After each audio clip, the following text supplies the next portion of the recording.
This feels like a L. This feels like, ugh. This feels gross. This went.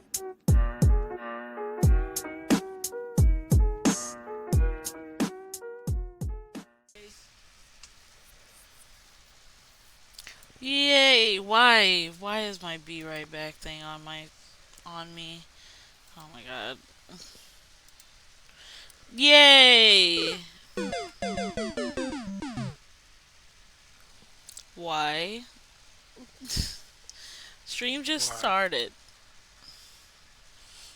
I gotta get my third. No. No, you don't. Yeah, it's my No. third. You don't have to do that. But, oh, okay. It's a no.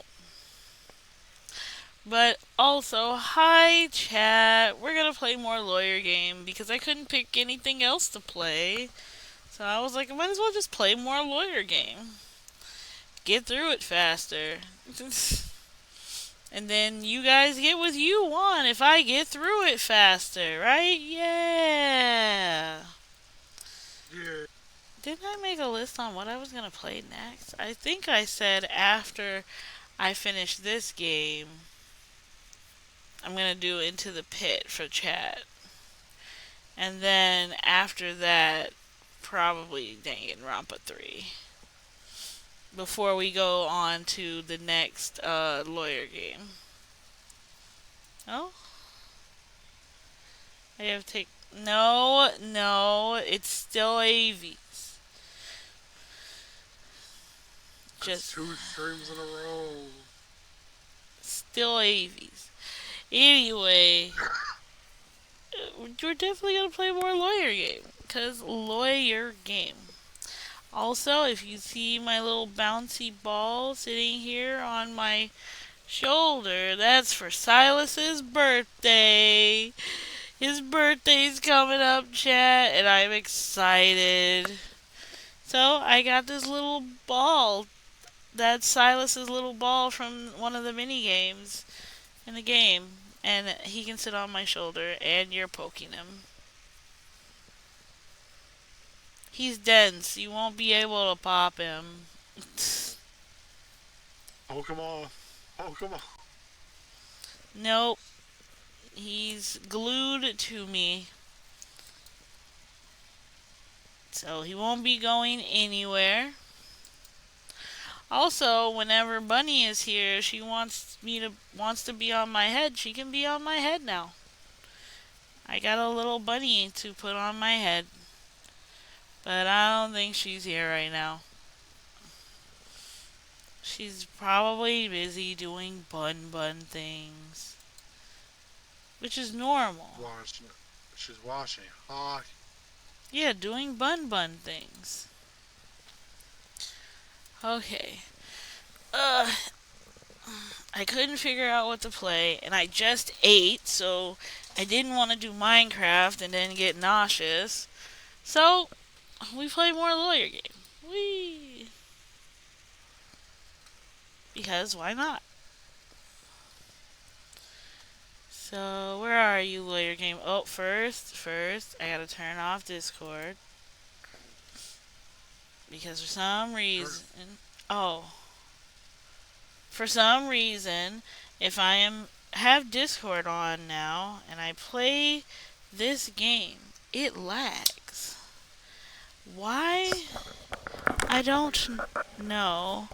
Yeah, while having Discord on, having too much of anything on while this game is running causes it to lag. So I have been making sure almost everything is off except for the absolute necessities.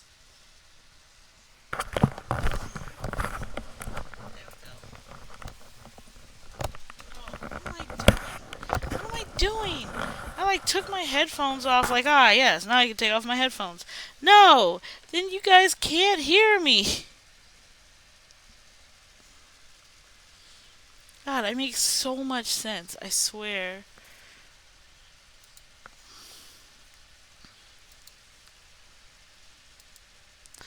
Quit Discord. Can you still hear me? Okay, you're in my ear on my phone. While I start up the lawyer game that seems to not like certain programs on my computer. Oh, oh, it's Rose. Oh my god, Rose got the raid thing to show up. I mean, the gifted something to show up. Kitties! Yeah!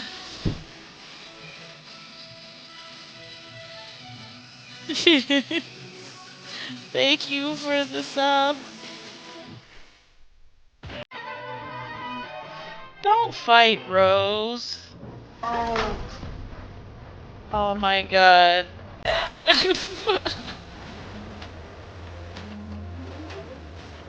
So much happening. And you won.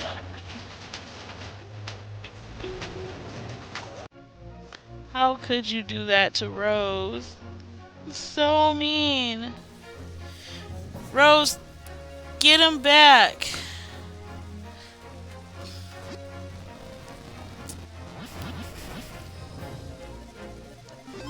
Oh, great. Squid still won.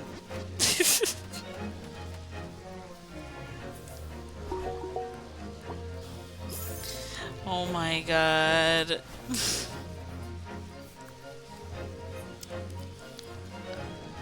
Should tell on Squid to the council, Rose.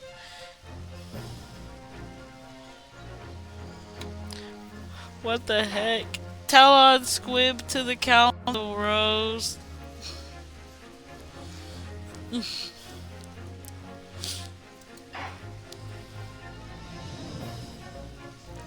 Do, do, do, do, do, do, do, do, do, do. Ready to watch my brain hurt from last night to pick up from my brain hurting last night. It's the guy with the very, very like straight, angular mustache. And look at his little tiny chin. He has the tiniest little chin right here with the little line, so it has like a butt, but it's like a tiny square butt. Square butt.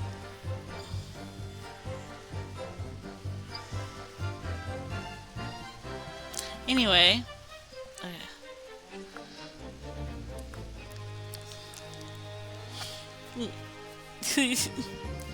There was blood on both hands of the assailant. I sincerely and distinctly remember that. No, we said last night that that was wrong, you liar. However, I suppose you might say that I didn't see the exact moment the stabbing transpired, if that matters. Bro, that's the whole reason why you're here. What do you mean you didn't exactly see it? I remember seeing the knife, and I remember seeing both of the attackers' hands with blood on them. I didn't actually see anything myself, no, not until I heard that scream. Anyway, the fact remains, there can't have been anyone else inside that carriage, or we all would have seen. Huh. Oh, he has to fix his wig, okay. Well, lo and behold, the truth of the fact, not one of you was witness to the crucial moment the crime was perpetrated. No, all of you were wrong. I apologize, my lord, but honestly, there was no one else inside that carriage, and the man's hands were covered in blood. Stop chewing on your stick. Grr, that much incriminating evidence is tantamount to saying we saw the man do it. That's really not what testimony is about. Exactly. They all lied. They should all go to jail. Everybody. They all go. for lying in court. Let us examine the interior of the omnibus once more. The victim's flesh blood is clearly visible on the seat, corroborating the witnesses' accounts. In other words, there is no substantial nor significant change in the facts of the case. Very well. Your cross-examination, please, counsel. Yes, my lord. Okay. So we got a bunch of liars, and they're still probably lying, because they're still up here. Alright, what the witnesses really saw. We're gonna press them. We're gonna press them hard. Oh no, I only got 2? Oh, I was fucking up real bad last night, wasn't I?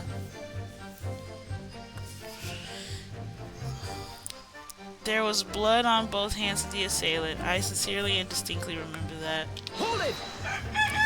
Yutsu!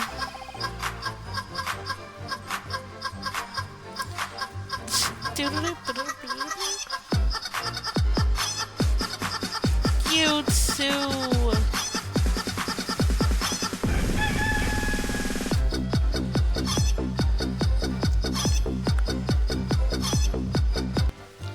Hi, Yutsu. No, the evidence tells us otherwise. We have the gloves the defendant was wearing on the night in question in the court record. Attorney gaming. Yes. And these people are liars, Yutsu. They're such dang liars. I am well aware of that, sir, but nevertheless, I know what I saw, and I stand by it. The man had blood on both his hands. He's defiant, even in the face of hard evidence. I'm the bailiff, trust. He's steadfastly refusing to admit that he might be mistaken about what he saw. But why? Your reasoning is dire. You two, look at this vampire, bro. He looked just like a big vampire guy. Vampire. He's a vampire in court, and he still has the bottle of wine sitting right there. How is he drinking in court? He's drinking. Those people got weapons. What kind of courtroom is this?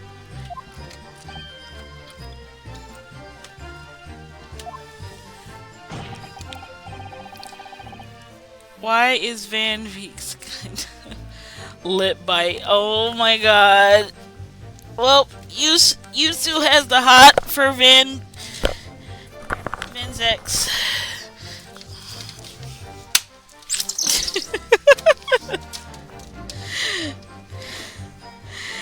Van's ex got Yutsu. I mean, he looks like a vampire, bro. What do you expect?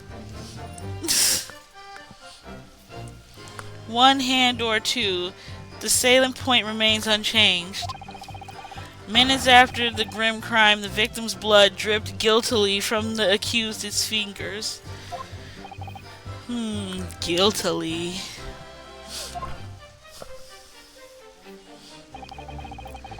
However, I suppose you might say that I didn't see the exact moment the stabbing transpired, if that matters. Yes, it matters. Hold it!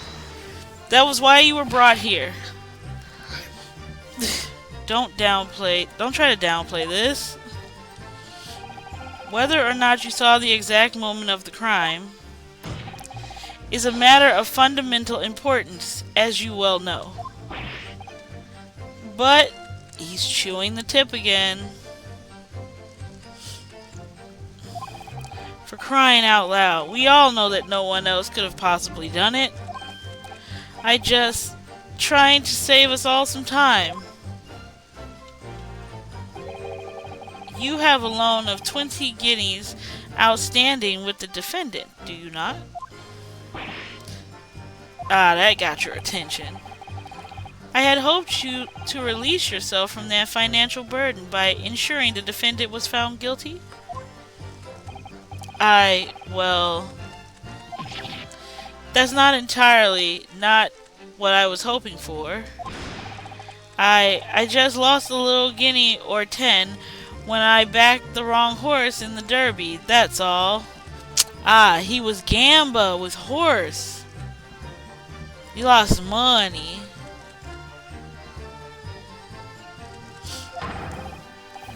I was going to win it all back. There's a fixture this weekend, that's a sure thing. A little guinea or 10. I'm a banker. No one bats an eye if I borrow a little spending money for the weekend. I'm sorry? Are you borrowing money from the bank? Did you just tell on yourself? No. Oh my god. That's illegal. That's so bad. Nobody bats an eye. Why would you say that in court, you two? Squid just said the same thing in my ear. He's like, what? This man is just, oh my god.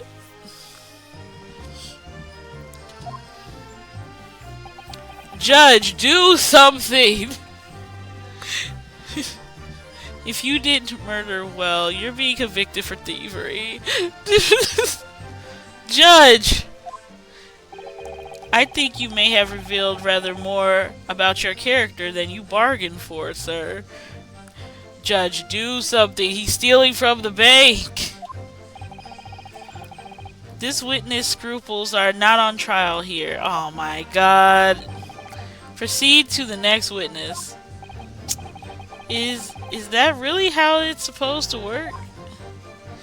They're just gonna ignore that fact. Ignored. I remember seeing the knife and I remember seeing both the attacker's hands with blood on them. Hold it! You definitely saw that too? Blood on both hands? Yes, sir. I mean, I know what you're going to say. Only one of Mr. McGill's gloves has any sign of blood on it. Yeah, that's right. The thing is, as far as I remember, sir, when I looked down and saw Mr. McGill sitting beside the other fellow, I don't believe he was wearing any gloves, sir. He wasn't wearing these gloves. That's correct, sir, and I saw the blood on both of his bare hands quite clearly. It's true that the dark color stain on the dark leather gloves wouldn't have been easy to see. I should point out that the police officer who apprehended the accused on the night in question reported that there was no trace of blood on Mr. Gill's gloved hands. There wasn't blood on his hands? This is puzzling indeed. You're a good-for-nothing judge. This must be significant somehow, I'm sure of it. You didn't fight you two. You left you two alone. But you fought Rose.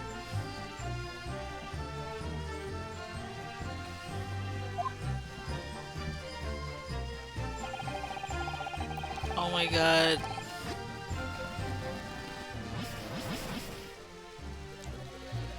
You only left you two with one person. Oh my god.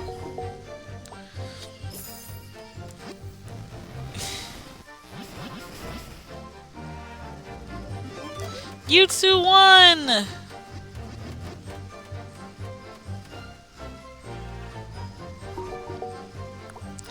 Nice. This poor old man is so fucking cold. It's probably warm in the courtroom and he's still freezing. Hold it! You didn't see anything?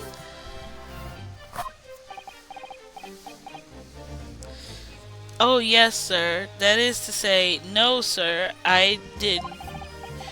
Very sorry about what I said before, sir. Very sorry, yes. It was very wrong of me to make up stories and say I saw him stab the man. Wouldn't you agree, sir? Ah! Okay. I looked right at the dude that's been lying. He was like, yeah? Wouldn't you agree? Hmm? I don't know what you're insinuating, but I certainly wasn't making up stories. Still, to say you saw nothing isn't right either, is it? No, sir. I saw nothing at all. Mr. Beeple, you were driving your horses. At the very least, you must have enjoyed a view of the London streets, no?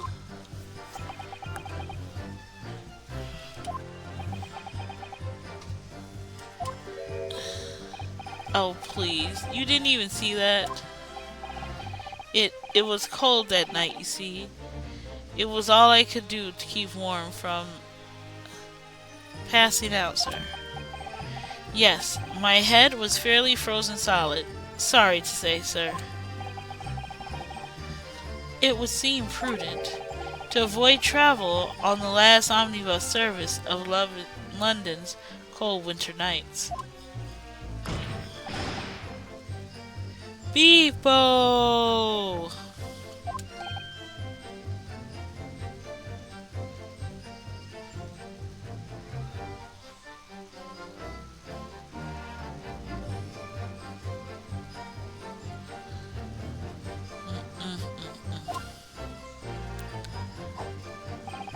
Anyway, the fact remains there can't have been anyone else inside that carriage, or we all would have seen.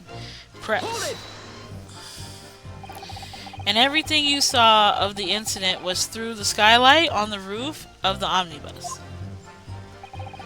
That's right, it was fiercely cold that night, but the glass wasn't frosted over. Oh yes, I remember. I was shivering, so it was so bitter.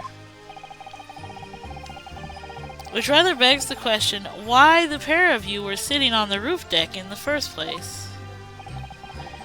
Well, I don't know about this young fellow, but I couldn't enter the cabin. Oh, why not? It was locked from the inside. I tried knocking, but no one opened the door. It was locked? That's right, and it's a public service bus, for pity's sake. As travel is up.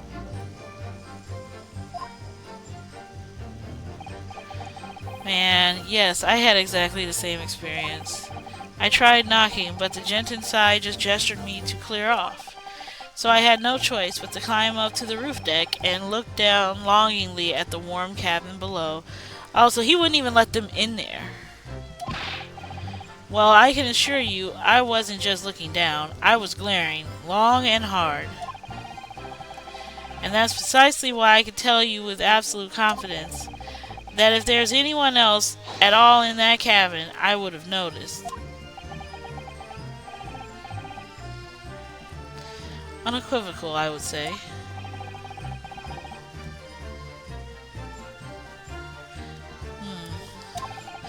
Could they really have seen everything inside the cabin through the skylight? Depends on where people are sitting, maybe. If they're sitting a certain way, then no, you're not really gonna see it.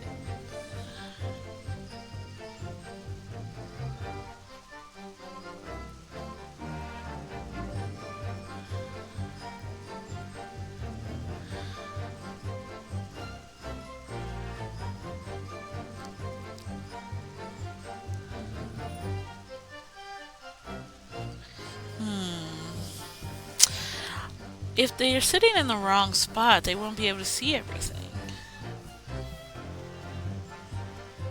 But I don't want to waste my thing.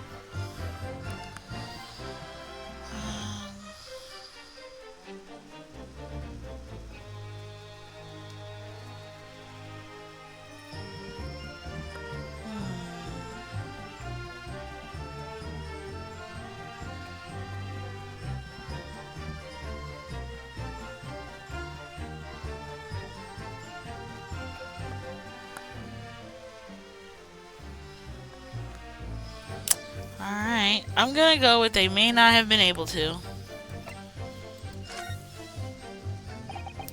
Allow me to confirm one thing, Mr. Fairplay. You were riding this omnibus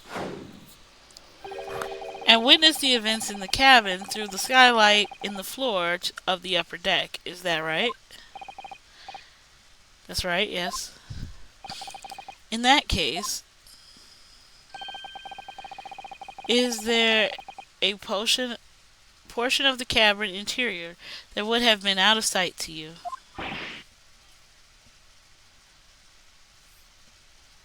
What?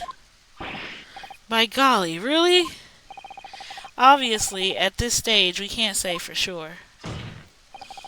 But the possibility cannot be denied that at the time of the incident, there could have been another passenger in the enclosed caption with the of the omnibus. Objection! Enough hypocritical meandering, my Nipponese friend. The prosecution demands that you subjugate your claims. After all, the scene of the crime is here, in the flesh. Very well, I will uphold the prosecution's demand. You will identify the area on this cross-sectional plan of the omnibus. Where exactly in the omnibus you suggesting that the potential extra transporting the clouds could have been sustained?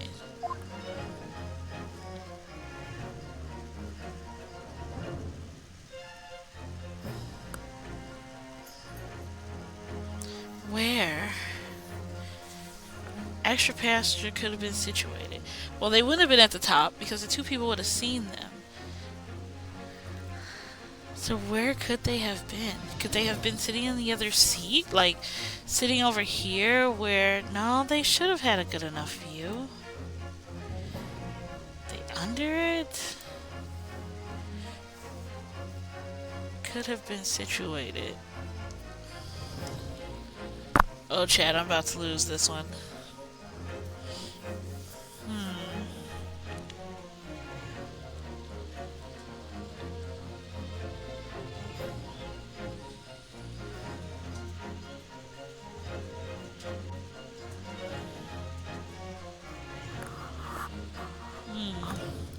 I'm gonna try. I'm gonna see if it's this one.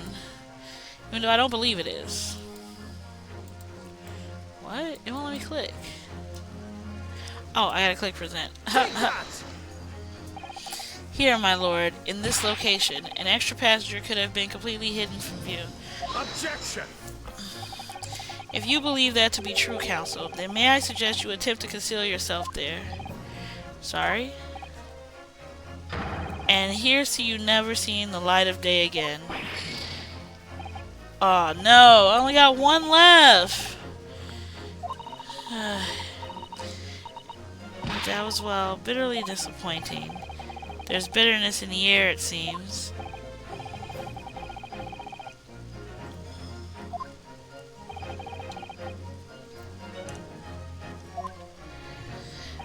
Where exactly in the omnibus pasture could have been situated? So they could be hidden. If they were hidden, maybe down, like, under here? I think they could have hid down in here if there's a hollow space there. Let's see. I'm gonna lose, chat. I'm gonna lose. We're gonna have to do this part again. Ah! Can I hurry up and save it so even if we just have one, I can redo it? I'll save it as 3. Okay. Now we can get right back to it and not have to watch all the dialogue again because I'm pretty sure I'm gonna lose. Take that! Oh no. Objection! That's wrong. That's wrong. It's wrong. Excuse me. No. No. Aw, chat.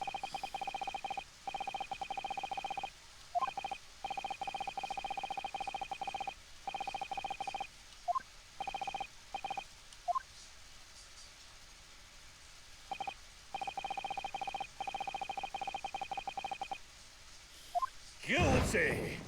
Guilty. Oh no. Guilty. Guilty. This is so bad. Guilty. To see Grandma say guilty.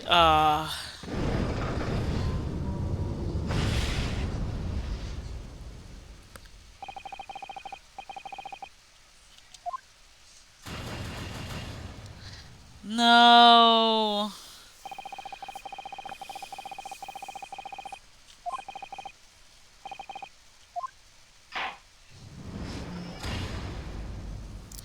Jeez, chat. We messed up. Retry from this scene.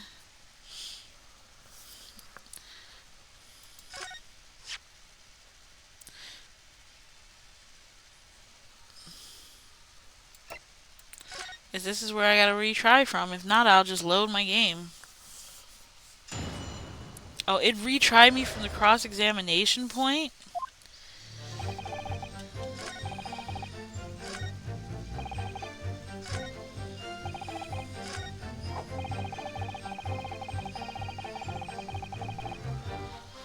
Hold it. And everything you saw of the incident was the skylit roof.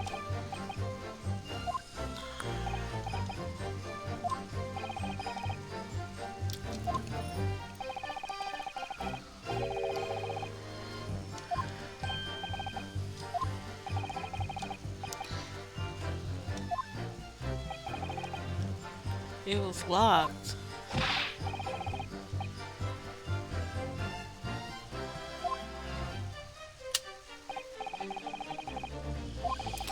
Where could they have been hiding on the bus?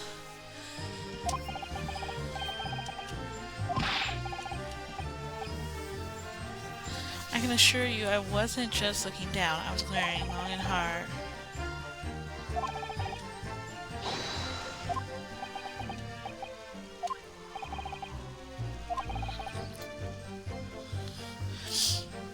They might not have been able to, is what I got.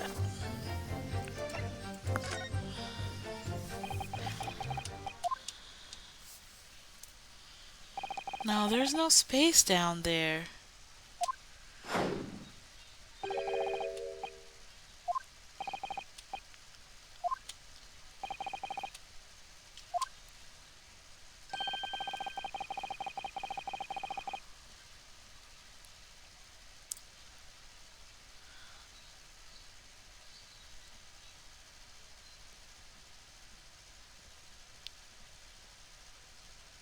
Okay, let's see.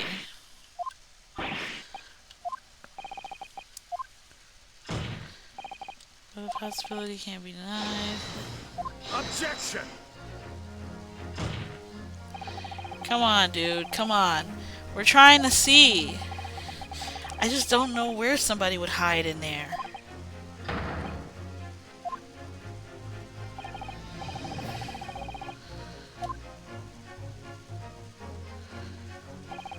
You will identify the area in this cross-sectional plan of the omnibus. Where exactly on the omnibus are you suggesting that the potential extra passenger could have been situated? Okay, so maybe not clicking on the chair, just in the cabin will work. And look, I have all of my things back. W game. Okay. Maybe just here, in the interior of the cabin. Take that. Objection. What? So that's wrong too. Oh god, okay. Oh, be quiet. I'm trying to figure this out. Where exactly? I was trying to get like a clear shot of this spot under here. Because otherwise, it's all up there. Take that. Oh, I got it right. I got it right. Both rows of seats on the roof face in the direction of travel, whereas the seats in the enclosed cabin face each other, which means The visible part of the cabin which the passengers on the roof deck can see through the skylight is as I have drawn here. That's right, my lord. As you can see, the seat opposite the one which the victim is and his attacker were sitting is obscured from view. In other words, if someone had been sitting in that seat, it's quite impossible that these witnesses would have been completely unaware of it. Objection! It's quite possible some phantom was sitting there. You Nippon, you Nipponese have a forbidden habit of obscuring the truth with ambiguity. What? I concur with the prosecution's rejoinder. In the British court of law, evidence is paramount. I cannot entertain this conjecture, counsel. That is, unless you are able to put a name to his mysterious passenger to whom you all allude. Can you, Mr. Naruhodo?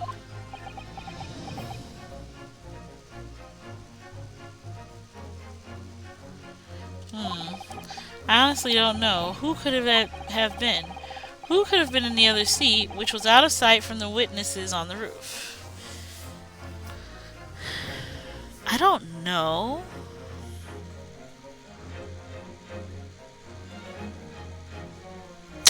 I don't have a clue who that could be. But how could I have an inkling just for the game? Even though I have no clue. You figure it out together, chat. I understand, my lord. The defense would like to put forward a name. Dude, how much is in that bottle? You are a fool. That response was the desperate attempt by a man who has no notion of his own limitations. A toast to hard lessons not yet learnt.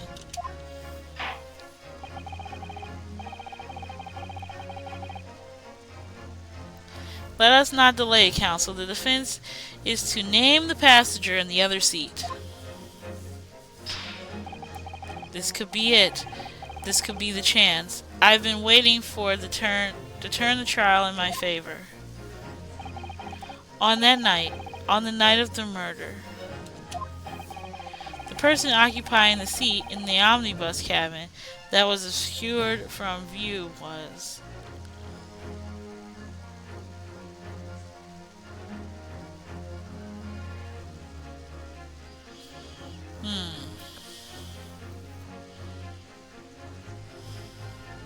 So we know it's not the Chief Justice or Vex, so we're not going to use either one of those. So now we just have a person we're defending and the rest of the group. Let's see. Okay. Okay.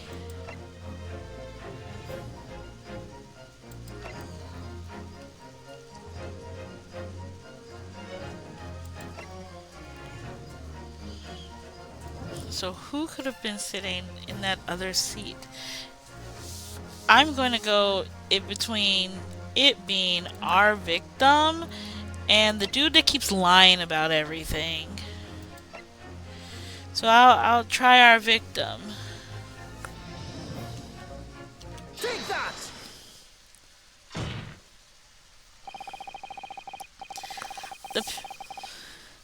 The passenger in the enclosed cabin that the witnesses on the roof deck failed to see has to be Mr. Magnus McGild. Mr. McGild? What are you talking about, counsel? What's the name? That's the name of the defendant. Objection! If I desecrate this chamber by smashing my hallowed chalice, do forgive the discourtesy. Lord Van Zex. Vex. Zex. People talk of those tiny island nations in the Far East as having a learning and culture of their own. But I see they use the terms ill-advisedly.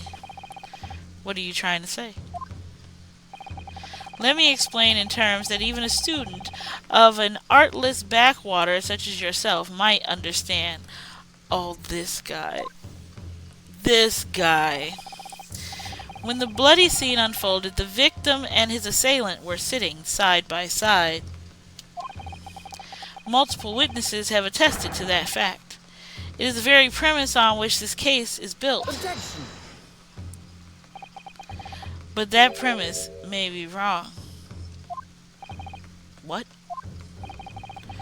If the victim really was sitting beside Mr. McGill, it creates an inconsistency that can't be reconciled in any way. What inconsistency, counsel?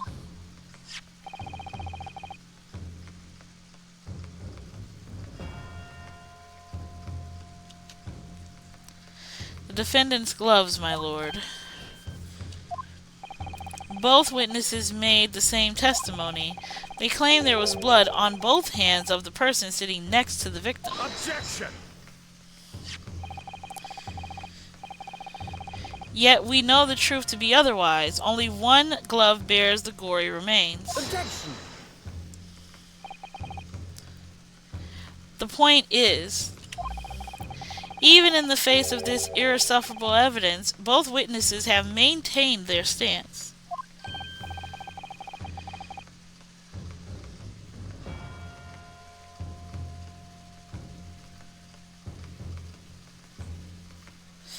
Yes, their testimony remains unchanged. Exactly. They both adamantly swear that they clearly remember seeing blood on both hands. In short, their memory of events is correct, and their testimony reveals the truth. It was somebody else sitting beside the victim that night, a third party we have yet to identify. And the victim's blood was on that passenger's hands, both of them. Objection!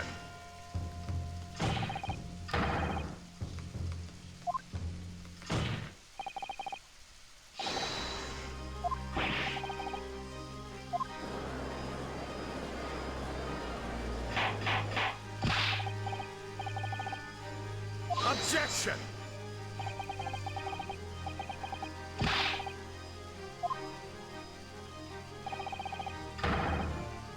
Objection.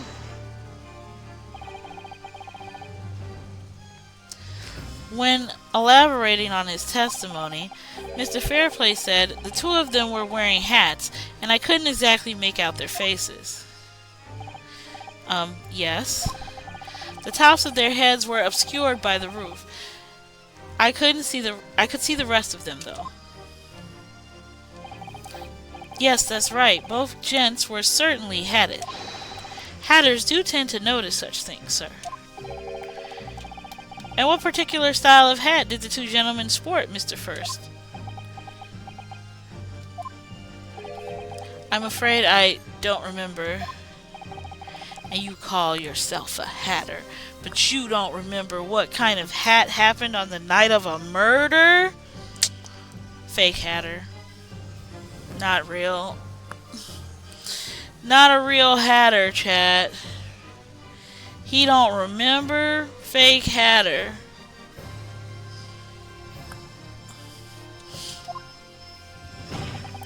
The style of hat makes no difference. There was no third passenger in that cabin. How can you be sure? Because if there had been, the accused, Mr. McGill, would have undoubtedly have offered to dispose the act. Unless, that is, you are propositioning an even more preposterous explanation. I don't know why it's all prosperity. That the accused failed to even notice the presence of the true culprit in the very cabin in which he traveled.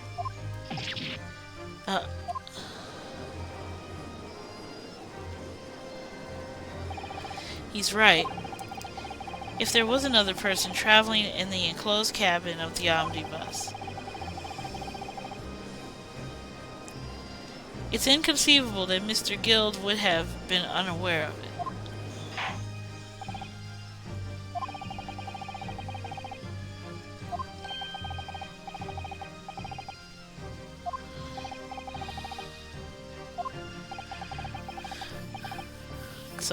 So this is how it is, huh, Van Zex?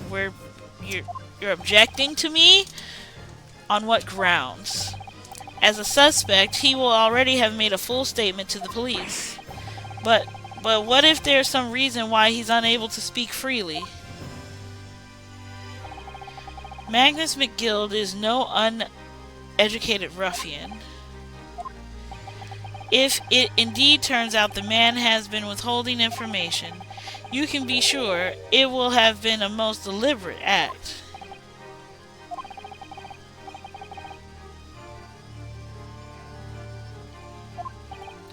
My lord, should we ask McGill to testify or not? Why can't he testify? He may give us some much needed information. Okay, Chad, I need a blanket. I'm freezing. I'm freezing, Chad. I'm cold. My room keeps getting too hot and then getting too cold. I need a balance. I'm freezing. Why is it this cold in this time? I'm cold. I blame Squid, chat. This is all his fault.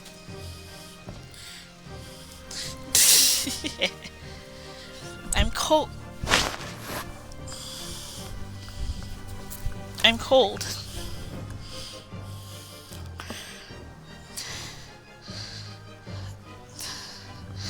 Hold on, I'm trying to sit. I'm covered in a blanket. I'm trying to find the seat so I can sit down. Oh, ow, ow, ow. That's.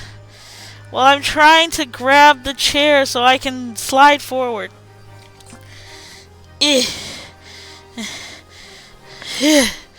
Okay, now the camera can see me again. That was like completely underneath. Oh no, I knocked everything over.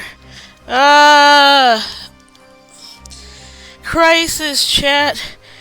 Crisis. My trading cards are everywhere. Definitely need to get 2 more binders, chat. I need 2 more binders. One for Union Arena and one for the Wee Swartz. Anyway, I am completely wrapped in blanket now. Demand his testimony. Yes, we need to hear what he has to say in order to find out the truth. The defense would like to call Mr. McGill to the stand. Huh? In that case, I would like to hear the opinion of the jury. Yes, I need a little time to consider this. If you ask me, I think we should hear what Mr. McGill has to say. Get the man out here, I say. He's still...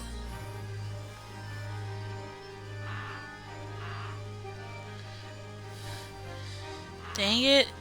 His timing is terrible as always.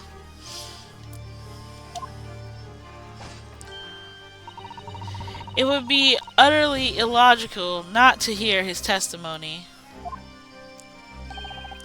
When something needs doing, get it done. That's how I run things at the guild. Hearing what the patron of my favorite little park has to say? Oh yes, that would be lovely. Yes, the jury says the man must be heard. Very well. Court will hear the defendant's testimony. Bailiff, show the defendant to the stand at once.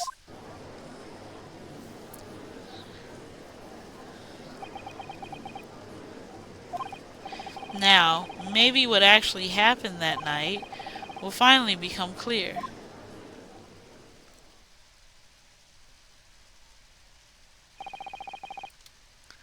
Let the proceedings be resumed. Mr. McGill, have you been listening to the disclosure of the day? To be to be sure I have, my lord. There now, two matters on which the court desires to hear from you.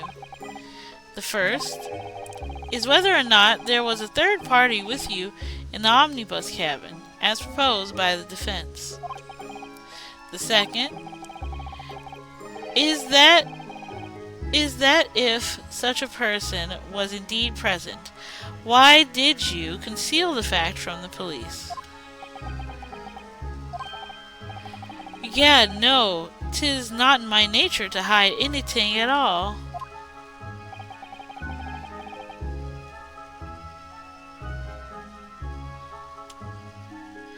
Just answer the questions, please.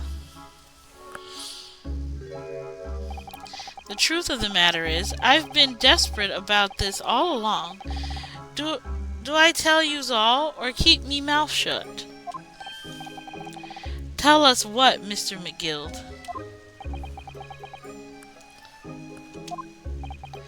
The fine fellow representing me is absolutely right. In the carriage on the night with myself and another man there was another passenger. It's true?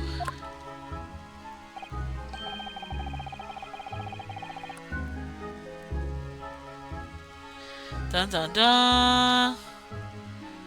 Aye, and 'twas me who helped the little urchin get away. Back his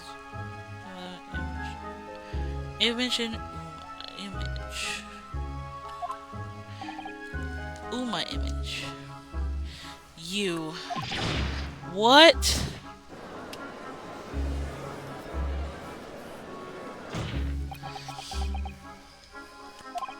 No.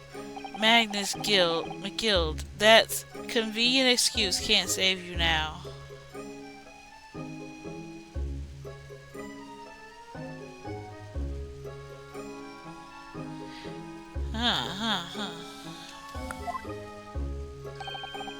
I am truly sorry, so I am, Lord Van Vex. I'm sure you'll be wanting to know why I said nothing when the police came by, when I was taken in by the police. What?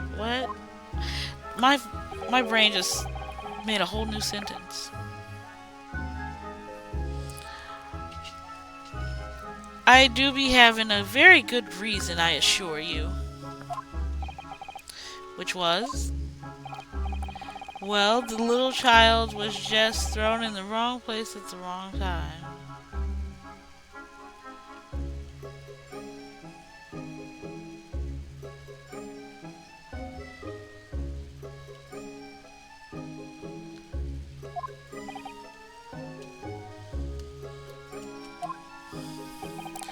If the police had known the wee one was there, they'd have assumed she'd done it. They'd have hauled her into this courtroom just like myself. I was only trying to spare her that.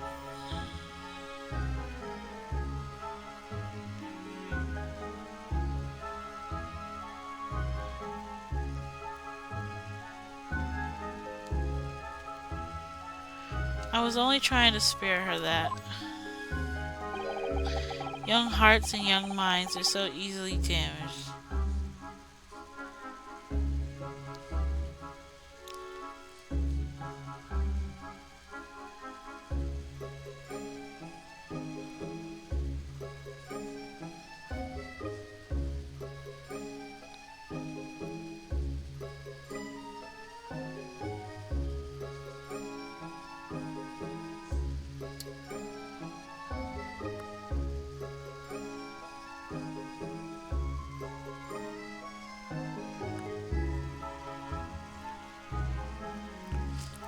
Boy, I saw them.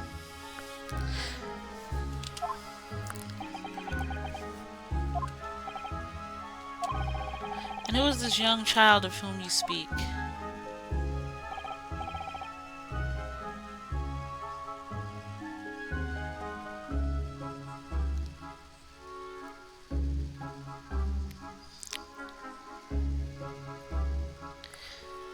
That I don't know.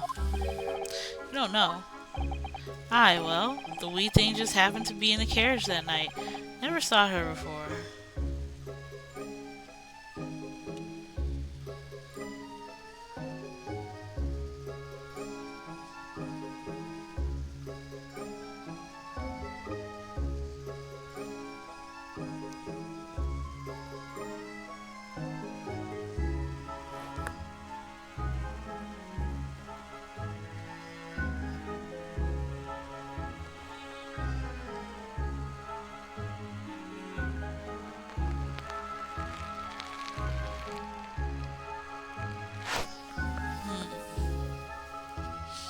Er, Objection! You know, things aren't looking good for us right now. You absolutely have no reason to believe in this man. No, no. The prosecution calls for the witness's statements to be disregarded by the court. No, we still need to cross-examine him. You know, I wouldn't be surprised if the urchin isn't here in this courtroom as we speak, listening to the proceedings. What?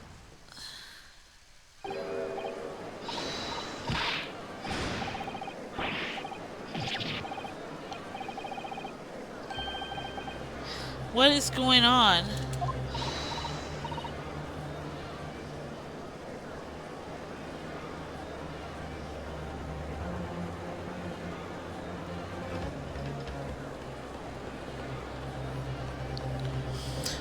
Oh no. We're gonna have to run. Everybody run! Everybody run! Emergency recess.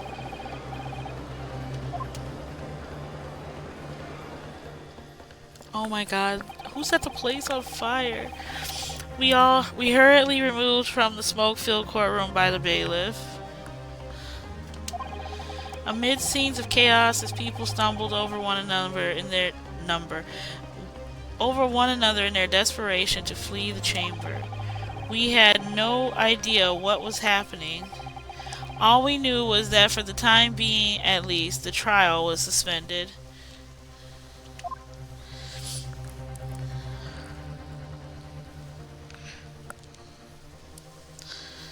Love you, walk.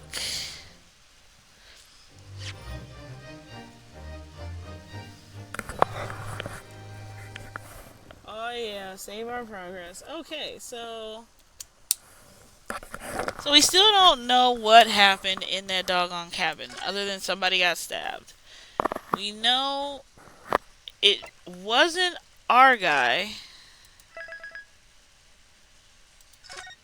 and dang, we know it wasn't our guy, but we still don't know who did it or why, and now there's some mysterious third person?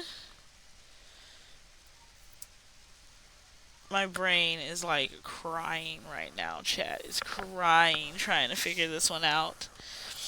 But I was kind of upset, chat, that I didn't get to like this point where we could take a break, which is usually like how I stop my stream is I will play until it says like to be continued or what have you and then play something else. The problem is I don't know what else I want to play, and that's why I chose this, and reading out loud for too long will make me feel the drowsy.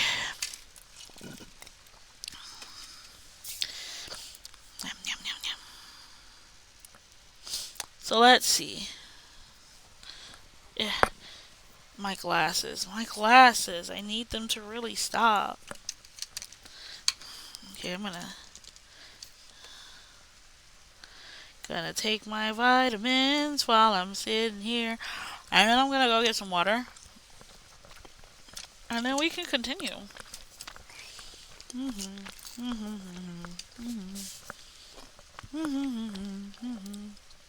Okay, chat. I'll be right back. I'm gonna go get some water. Wee. Right, little Silas Ball.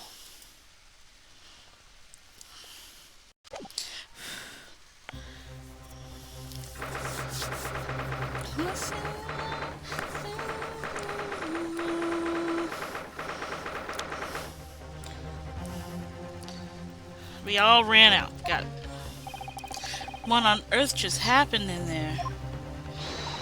Mr. Naruhodo, I managed to find out what happened. Miss Susato.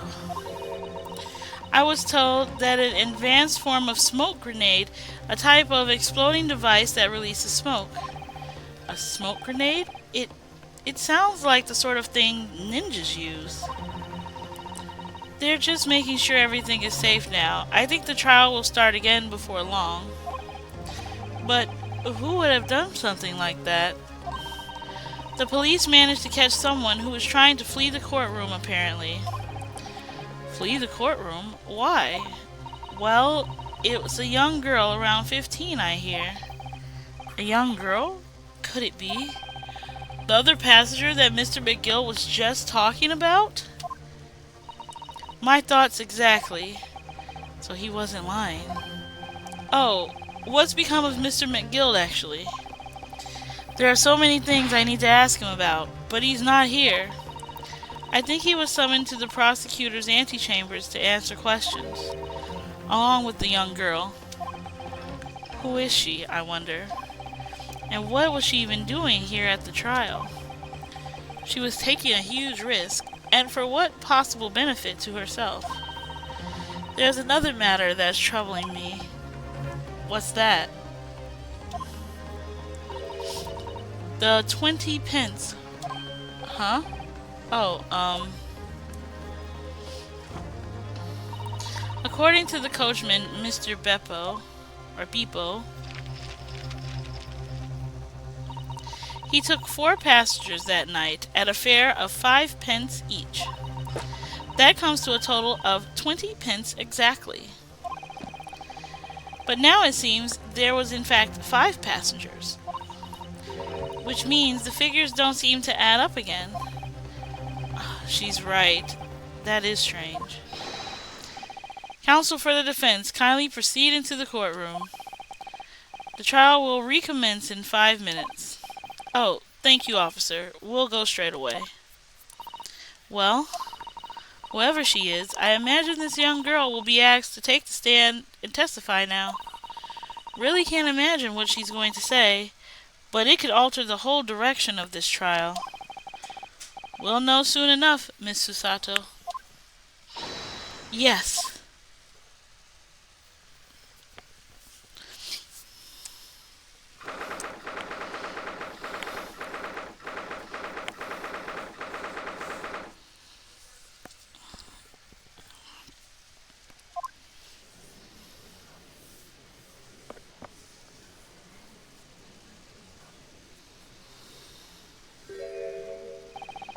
There's a young girl next to Mr. McGill. Look. She must have been the one who caused the disturbance before. Well, after that rather eventful recess, the court will now resume the trial of Mr. Magnus McGill. Now then, Lord Van Zex, my lord, I believe you have established the cause of the smoke which veiled proceedings earlier. It seems to have been an advanced form of smoke grenade from the sort typically employed by the army. Good gracious, the army? What in the devil's name? It was an elaborate attempt by a young girl to cloak her escape from the public gallery, but she was caught, and now occupies the stand. Your name, girl? Are you responsible for the smoke grenade which induced such pandemonium here in my courtroom? What is the meaning of this deplorable behavior? Ahem, if I may, my lord. Yes, Mr. McGill. I think perhaps I ought to explain here. Why is it that the wee lass was here in the first place, and why she tried to bolt like that? 'Tis all tied up with the events of that night, so it is. Hmm? Very well, Mr. McGild, give your testimony. You will explain to the court exactly how this young woman is involved in the case. Just what did happen that night? It's not like a defense lawyer needs that information or anything.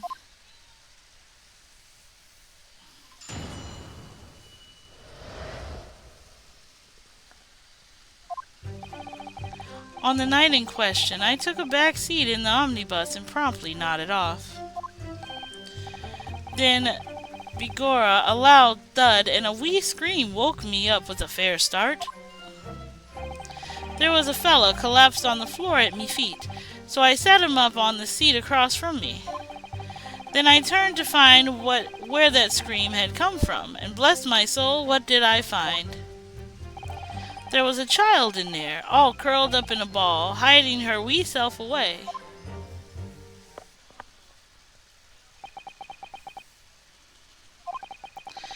I remain somewhat baffled, I confess, but from what I gather, on the night in question, this young girl was indeed riding in the omnibus. Is that correct? 'Tis exactly as the defense counsel said. This last was the fifth passenger, my lord.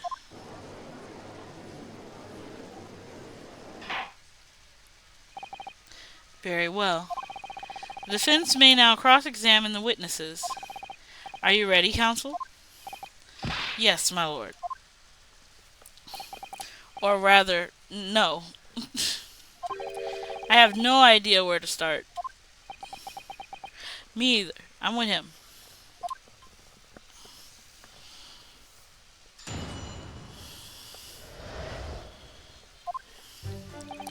On the night in question, I took the back seat in the omnibus and promptly nodded off. Hold it! And when you first got into the omnibus, were there any other passengers already on board? There was not. The cabin was empty, and there was no one on the roof deck either. You were the first passenger, as it were. I see. Aye, and that's why I took the back side as I did. 'Tis the most comfortable, so it is. Could you explain exactly what you mean by the back seat? By all means. 'Tis how you already described it earlier. I'm talking about the seat opposite the one in which the poor gentleman who was stabbed was sitting. Like I said, 'tis the most comfortable, where I feel the most at ease. And of course I enjoy gazing through the skylight from time to time as well.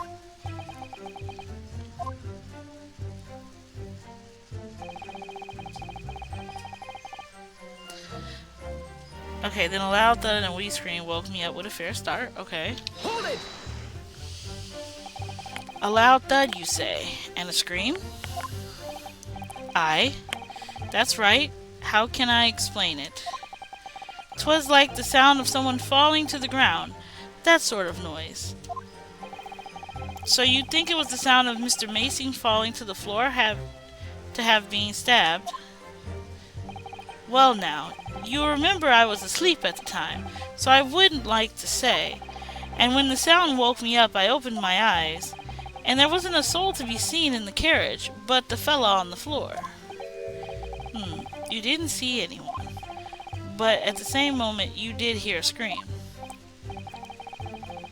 From the seats above you on the roof deck, I presume. Not above me, no, me lord. 'Twas inside the cabin. But I wasn't altogether thinking about the scream. No, I was too stunned by the desperate sight before me eyes.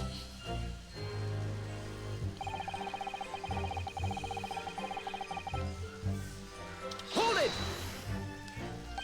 You sawed him up, the victim, you mean? That I did, on the seats across from me, as I said. I could plainly see the poor devil was already gone. And you wouldn't leave a dead man just lying on the floor, now would you? 'Twas common courtesy, so it is. I find that a little hard to believe. Our Lords Van Zex, why would that be? You wake to find a man lying dead at your feet in a carriage? Any normal person would have held the cabsman. Any upstanding member of London society, that is. Wow. Well, now, as you know, I'm something of a special line of business. Business of lending money at exorbitant rates of interest? Unfortunately, my lord, not everyone is thankful for the help I offer them. Some would even see me dead. So I do try, where at all possible, to avoid getting myself in a tangle of trouble. Are you suggesting you were going to leave the man there? Heavens alive, no. I'm always intending to report it, so I was. Only I had a mind to find out whys and wherefores first. The whys and wherefores. Right you are. There were some details I wanted to understand before anyone else got to meddling. That wee scream I heard, for example? Wouldn't your good self do this just the same? Yes, the scream he says he heard at the same time as the thud of the victim collapsing.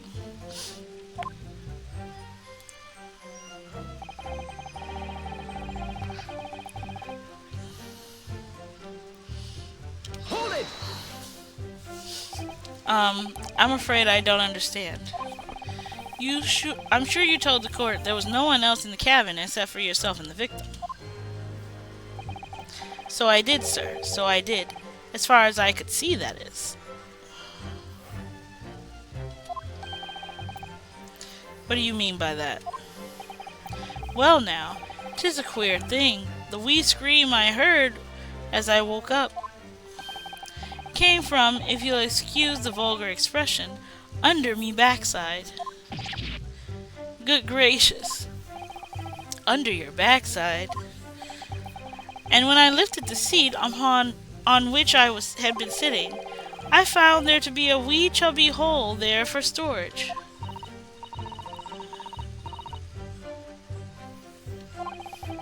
Yes, of course, the whole bus is submitted as evidence. This will be a very good time to have a thorough look around inside. And that's when I found her. There was a child in there, all curled up in a ball, hiding her wee self away.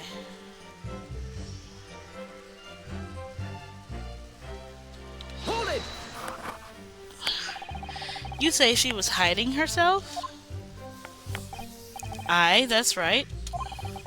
'Twas hard to see in the dim lamplight, but she was all curled up in a wee ball.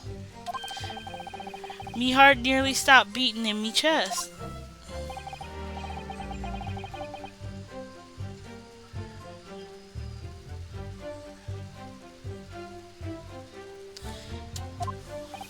Still and all, I pulled her out from under there, and sat her on the seat opposite so I could have a wee chewang with her. The seat opposite.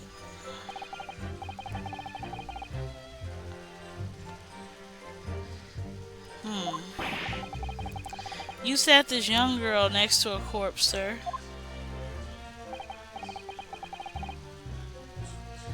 I'm sure, as I'm sure I've mentioned, a gentleman in my position can all too often find himself in mortal danger. So, I needed to find out just who this urchin was, you see. And while I was in the middle of talking with her, I heard another scream, and a fellow's voice this time.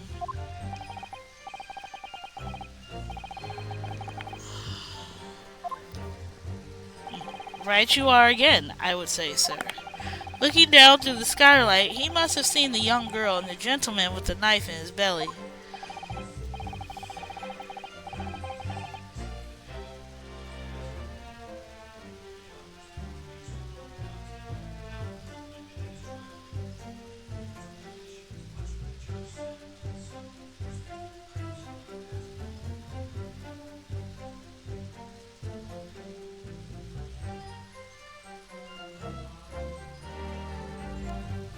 Hmm.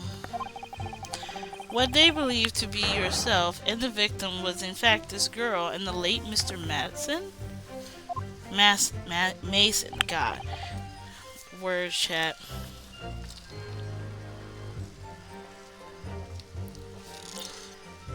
I, my lord. I was, as I think everyone understands now, sat back of sat at the back of the carriage, out of sight.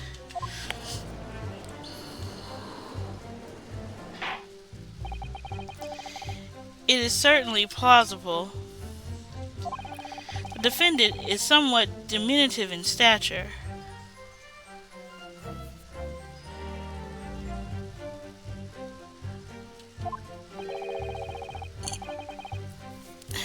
I readily confused perhaps with this young girl.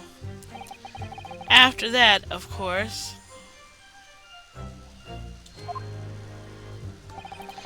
with a scream from the gentleman over us, the driver, realizing something was wrong, and pulled up the horses. Thank you. I've heard enough.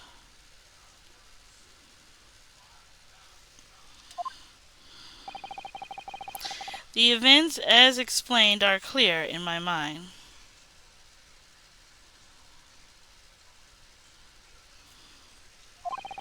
However, at least one conundrum remains. Who is the girl?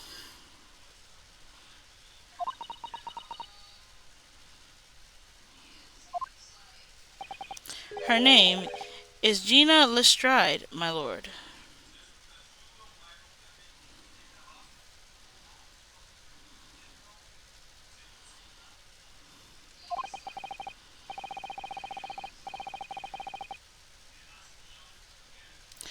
She's a chancer, earns her crust among large crowds, relieving people of their purses.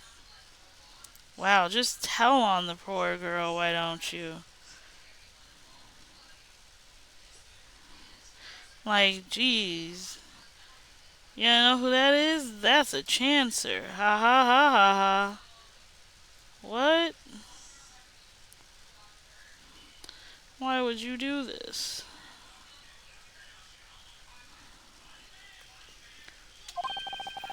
What is commonly called a pickpocket.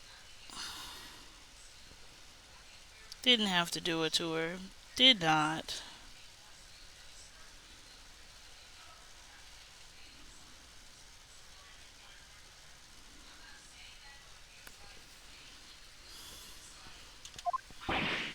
What? This girl here? A petty thief?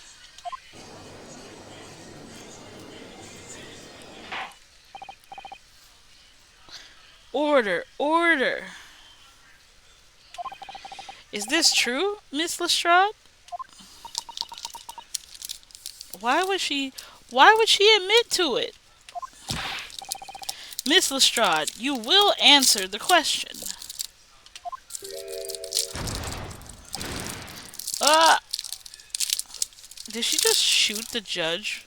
How do people keep getting weapons in here? How dare you? What is the meaning of this? The girl, she is gone. Open your eyes. I'm over here. Good gracious. How? What was the point in that little sidestep? I know you what lot are thinking. Grown-ups are all the same. This dirty little dipper, you say, slipped up and got caught on the job. She got herself backed into a corner, so she knifed the gent. Go on. That's what that's what's in your heads, ain't it? No, not at all. This is a court of law. We're here to determine. Uh,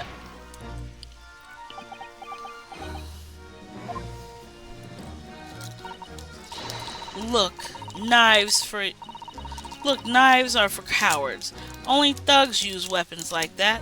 All I need for what I do is these fingers. I'm a professional, alright. Maybe not in your eyes, but I got pride in what I do.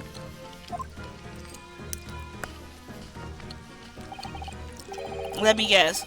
You don't count smoke guns among weapons for thugs. Oh, this? Yeah. This was in the bag I lifted the other day. Down to where they keep their four-wheel drags. Nice, ain't it?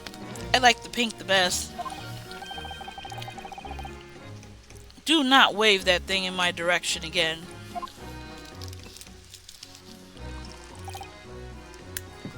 So, you admit that you were riding the omnibus on the night in question.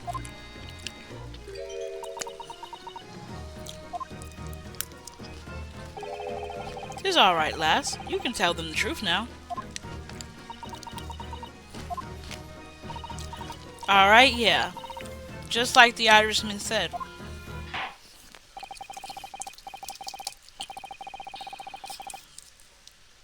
Oh boy, she's been at it. Accordingly, young lady, we will now hear your testimony, if you please.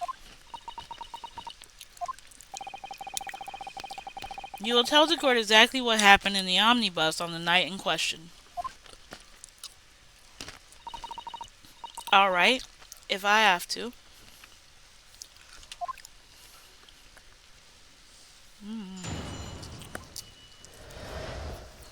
What the girl saw. So I snuck inside the carriage before they hooked up the horses, like always. Just like always. Man. But it was right old waste of time. I got nothing to show for me troubles that night. I'll tell you, you can't see a blind thing in that hiding place. It's pitch in there. Then after a while, I hear a loud bang, nearly jumped out of me skin I did, and a scream just came out. Because all that this swell found me. He did help me get away, mind.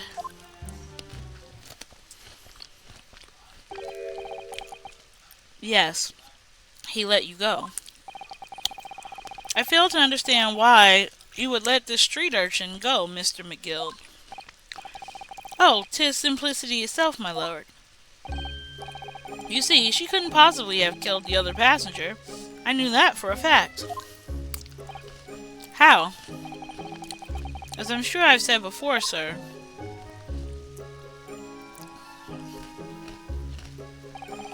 I was sitting right on top of the place where she was hiding herself.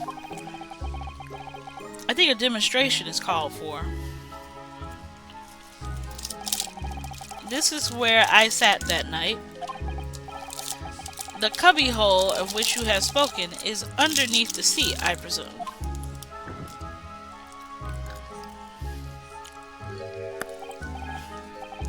Yes, it does appear to be large enough to accommodate someone of this girl's stature.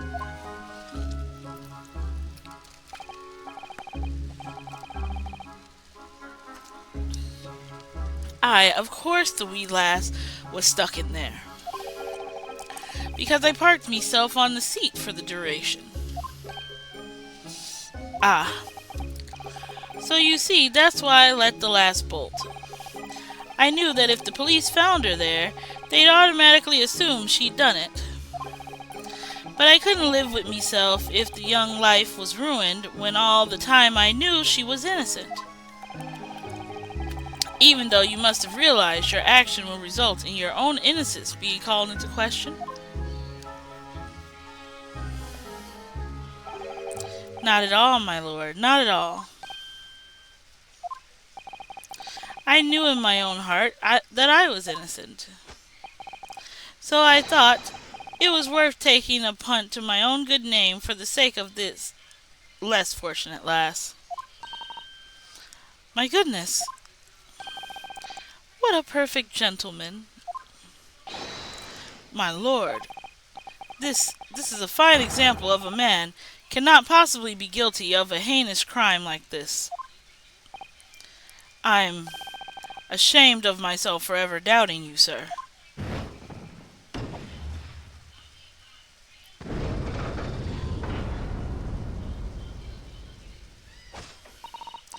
With calm, calculated reasoning, one arrives clearly at the truth every time.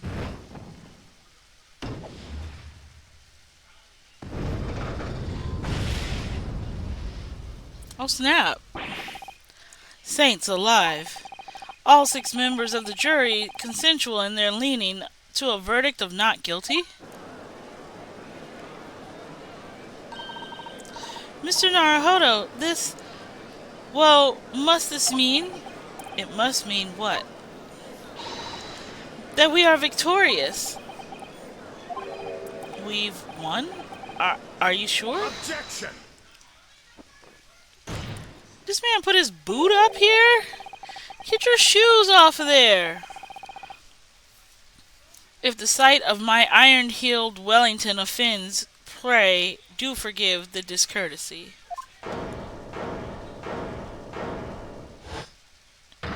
He put feetsies up. He put feetsies up.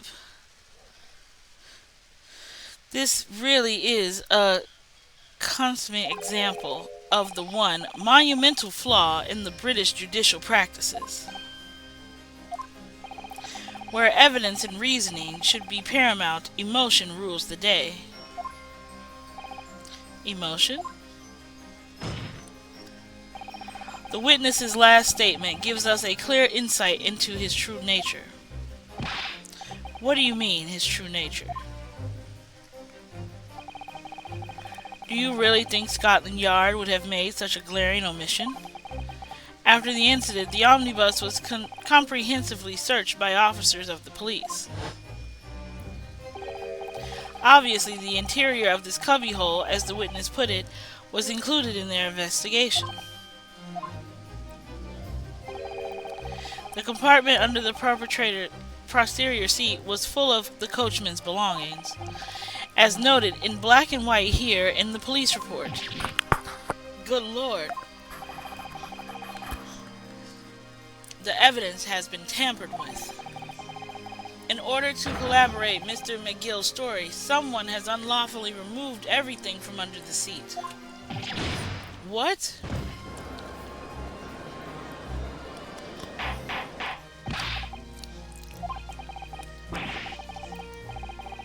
How could such a devious Sorry, chat. I was eating a Pocky stick. Naturally, we must acknowledge the deficiencies of the... Oh my god, why so many... allowing this to have happened. Yeah, there we go. However, I assure you, when the omnibus was wheeled into the courtroom this morning, the compartment under the seat was not empty. Well, my Nipponese friend? Me? When the carriage was submitted as evidence, doubtless you examined it in fine detail as any self-respecting practitioner of the law. Pray, what did you find? Did you find the condition of the under-seat compartment to be? Oh, to be sure, the young gentleman will be able to clear this up in a jiffy. Sorry? Go ahead. Tell the court now, fella. How this is all an elaborate excuse by the desperate Lord Van Zex.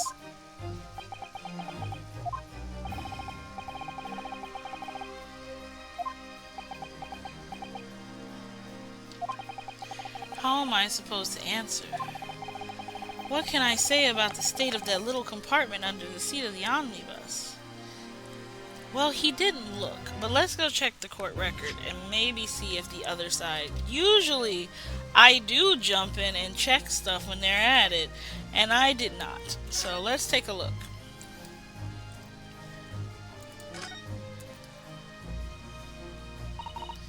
Well, let's open the door and go inside, shall we?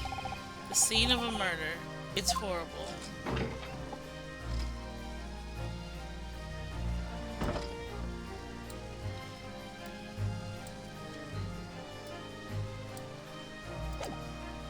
Oops. I made a mistake.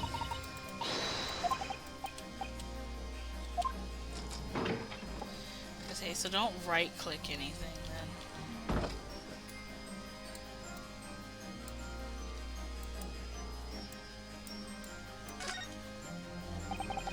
The seat has a handle, it seems.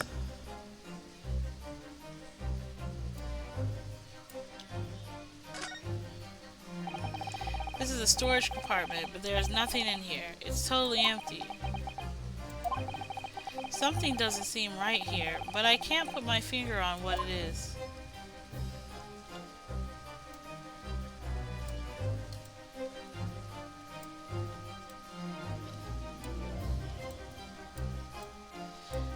This seat doesn't have a storage compartment. That's blood. That's blood soaked into the seat. The victim's, obviously. Yes, and that seat would be clearly visible from the roof deck. Would you really stab someone in full view of other passengers like that, I wonder? Well, it was after dark, and there was a lamp on in here, so perhaps the culprit couldn't see anything outside through the skylight. Whichever way you look at it, it doesn't seem like it was planned attack.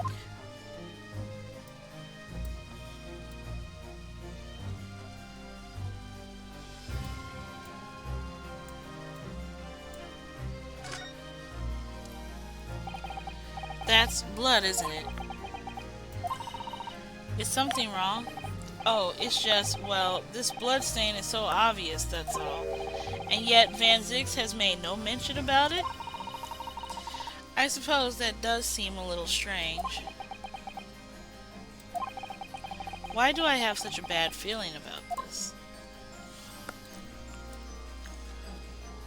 I don't know, bro. We gotta check everything. Ah, that's the poster for the great exhibition that's due to start 6 months from now. There's a lot of focus being drawn to the Crystal Tower, the centerpiece of the whole exposition. Oh, the Crystal Tower. It's under construction, already, I believe. People all over London must be fizzing with excitement at the prospect of such a grand event.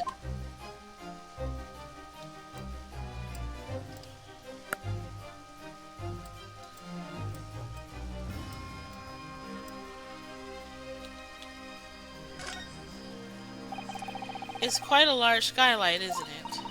Yes, quite large enough to afford a good view into the cabin from the roof deck.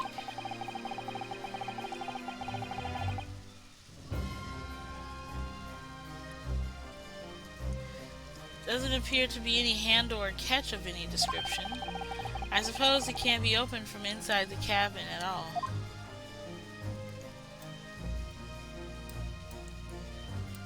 That's all that's in here. Wait. Ah, that's a poster from the grand exhibition that was due to start 6 months from now.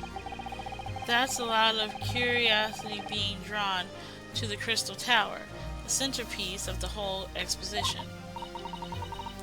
Oh, the Crystal Tower is under construction already, I believe. People all over London must be fizzing with excitement at the prospect of such a grand event.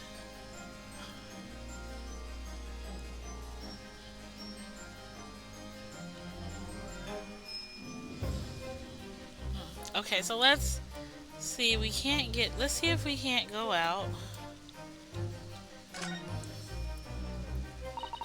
Have you seen enough? Let's step back outside then.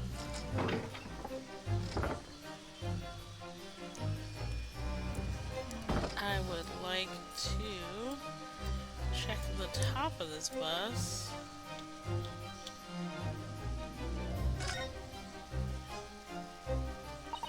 So this roof deck is the roof deck of the omnibus. Oh, you must have wonderful view of London streets from up here. So people sit all the way up here on bitter winter nights with cold air rushing past them? And they have to pay money to do so? I can't imagine how cold it must feel. That just made me think of something horrible. Can you imagine being dragged around the city in the freezing cold as punishment?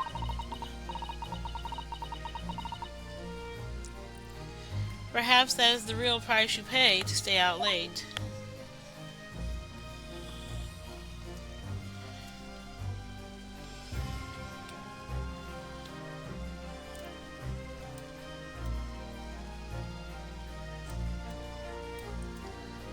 I'm trying to see, do they both say the same thing? Okay, I do. So this is the roof deck of the oh, so it's the same thing.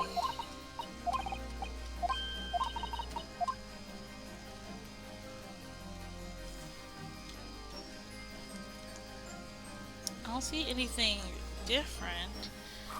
Oh, there's a latch up here. You can certainly see inside the carriage through this opening for sure. Yes, and there's a lamp in the enclosed cabin. So I'm sure the witnesses would have been able to see quite clearly. That's not good for us.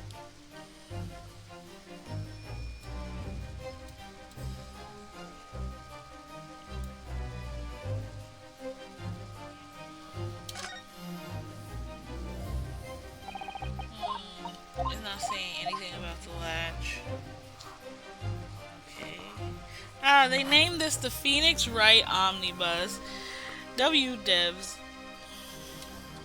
W. Making sure. Okay. There's nothing else here that I can see. Everything's pretty straightforward here. Alright.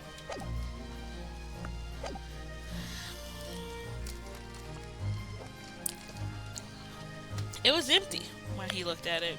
It was empty.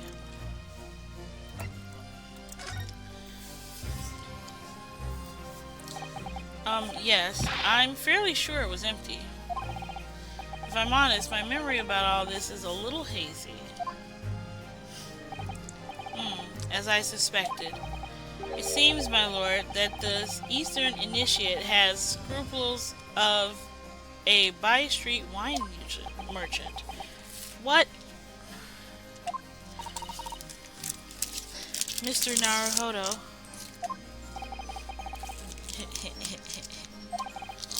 Perfect. 'Tis why this fella is representing me, after all. He knows what to say, does he not? What? He knows what to say.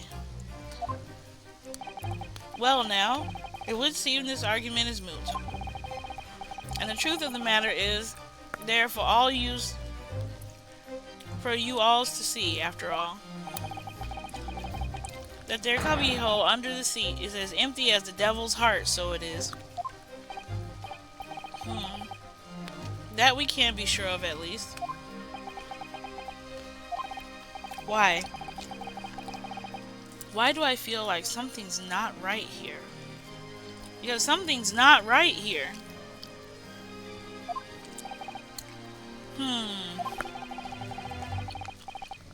I should like the jury to weigh in on this matter, I think.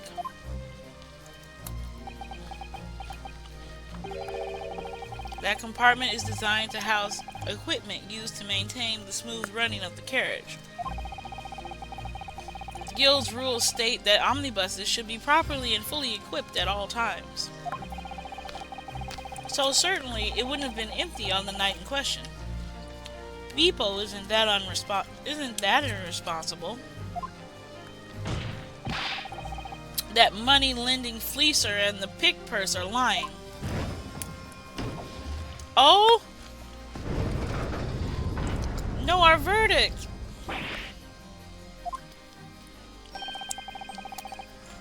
I can't believe I was nearly taken in. The stinking rich are always stinkers, nothing but cowards, the lot of them.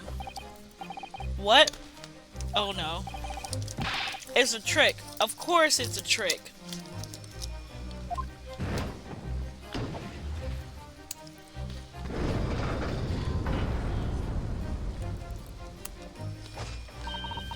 Quite so. I must concur here.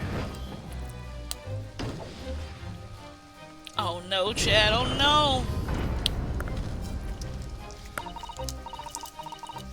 With calm, calculated reasoning, one arrives clearly at the truth every time. Yes, but every time a different truth, it seems.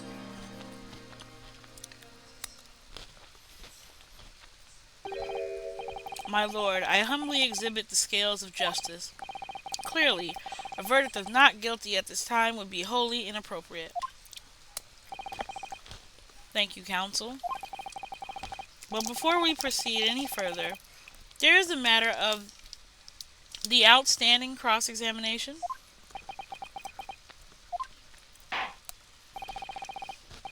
Counsel for the defense, begin your questioning the witness, please.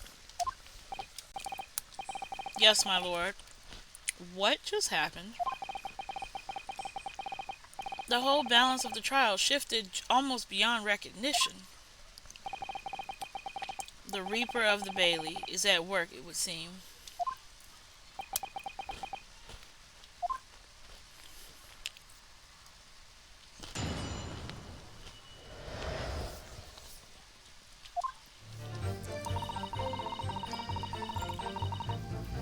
Just as always, okay? Hold it! So you were already in the omnibus before it even set off on its run? Well, yeah, I mean, what's the point of spending your joey to make a few bob, eh? It's a rum idea, ain't it? I suppose she means there's no point in spending money to make money. It actually makes sense.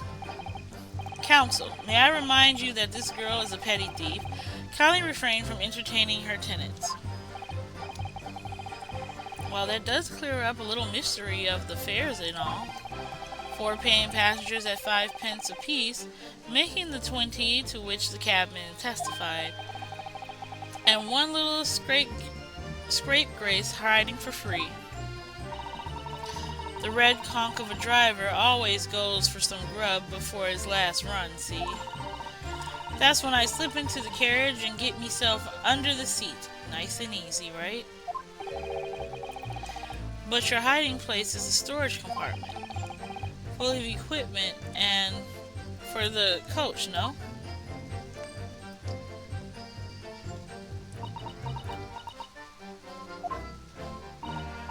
Yeah, there's bushes and buckets of whatnot in there, sure. I always chuck all that out and cram it in the corner somewhere. No one ever seems to bother much.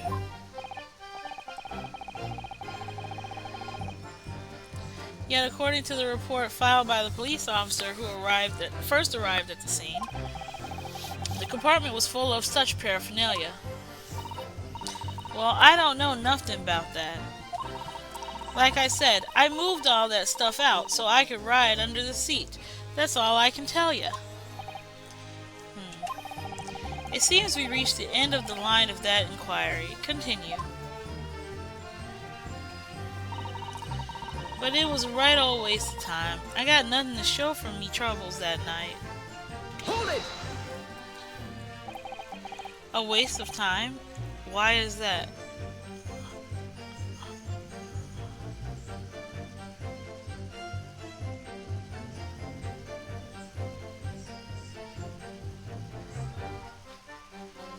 A waste of time? Why is that? Well, most nights I'm on me own in the God's permit at least some of the time. I beg your pardon? What did you say? God's permit.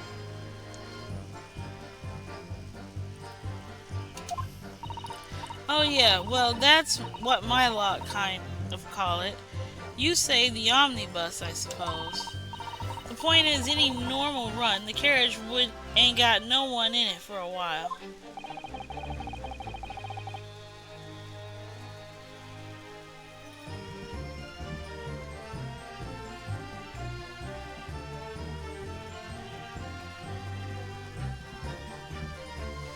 Hmm. That's it. Only that night. This cove was set on me from the start, and didn't budge the whole way, did he? Not 1 inch. I was totally stuck.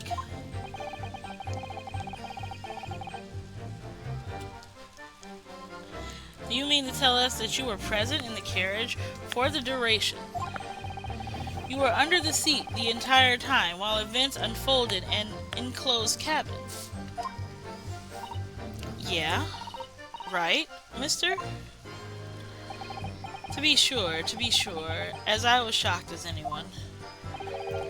You don't expect to lift the cushion you've sat at to find a child now, do you?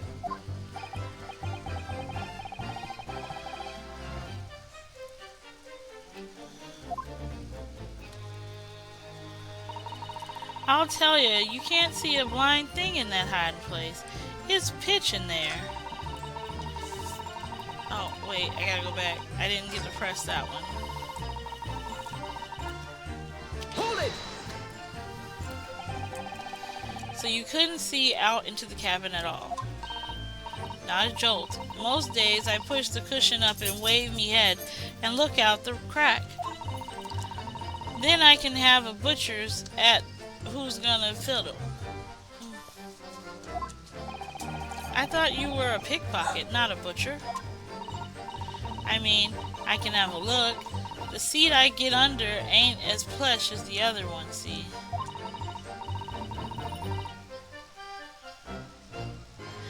So most of the time the passengers plant themselves opposite. But for some reason that night, this here Irishman spent the whole journey right over me head.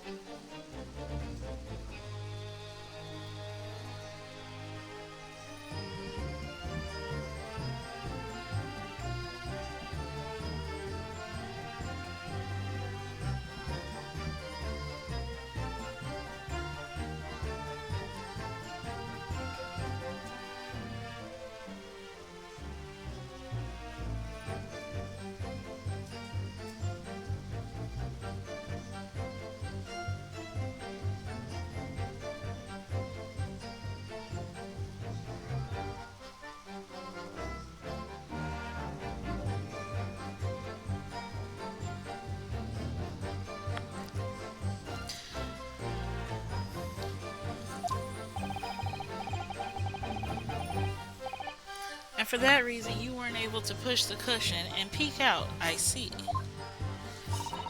Truth is, I ain't no I ain't too happy in small places. But this is the only place to hide in them carriages, so it's the option's choice. Why doesn't she just stick to picking people's pockets in the open then? I say there's some reason she's not letting on, judging from her demeanor. So anyways, I was a bit scared, but I had to stick it out underneath there. Nothing fixes it. Nothing else for it.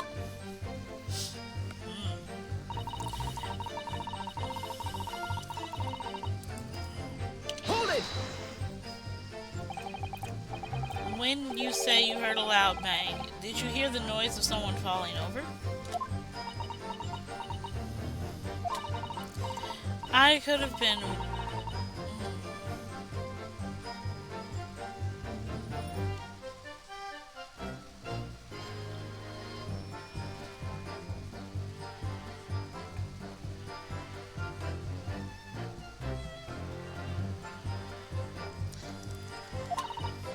Point is, it made me jump. And you let out a scream, involuntarily. That's right. And felt the cushion over me get lighter all of a sudden.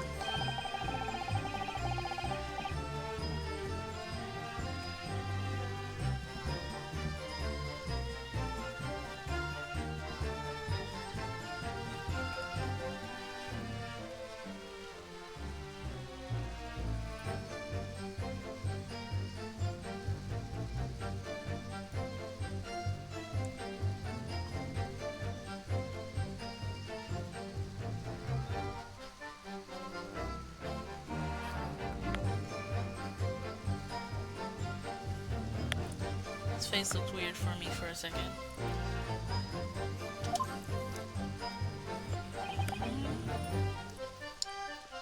And now Kai was howling. Or not. It could equally have been the moment the accused stood up in order to stab his victim, could it not? Well, girl, did you see what happened at that crucial moment? Yeah, I saw it. I pushed up the cushion and a quick butcher's while I had the chance, didn't I? The Irishman was still up the bloke whatnot, fallen ad, on the floor on the seat opposite.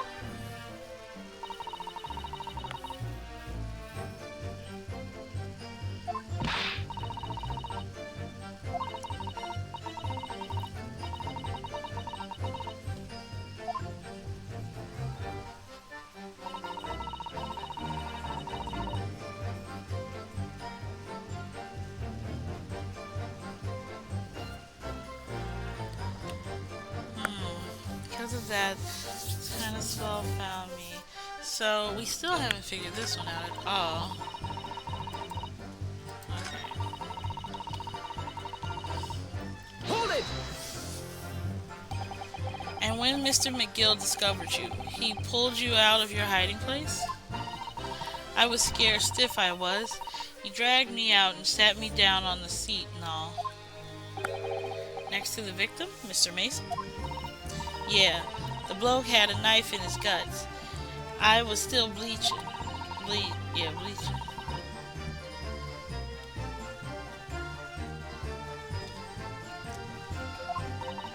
How awful. Both me and Az got covered in blood.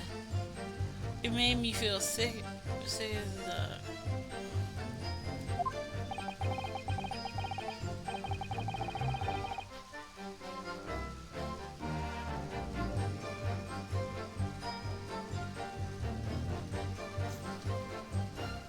both of her hands covered in blood. That must be what the rooftop passengers saw. After that, I believe you talked with Mr. Gilded for a while. Is that correct? He asked me some stuff. Wanted to know me name and whatnot, what I was up to, this and that.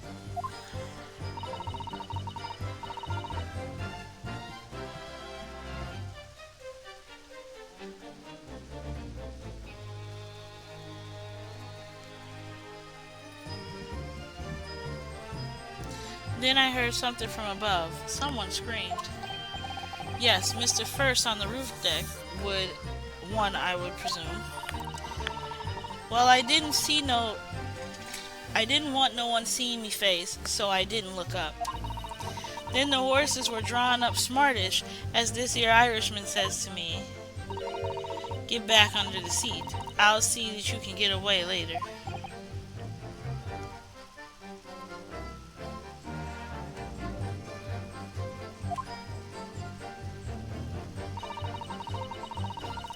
Yeah. All 6 members of the jury have decided the defendant was innocent. For one brief shining moment, yes. It's clear that they are still very unsure. We should just find some conclusive piece of evidence among this new testimony. I'm sure we would clinch the verdict we want. Yes, I think you're right. I have this niggling feeling. Something's bothering me. I just can't quite put my finger on it. Okay.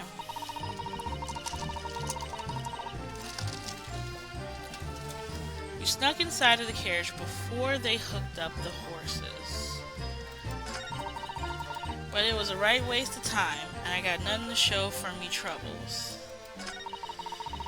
I tell you, I can't see a blind thing in that hiding place. It's pitch in there. Then after a while, I heard a loud bang, nearly jumped out of me skin, and a scream just came out.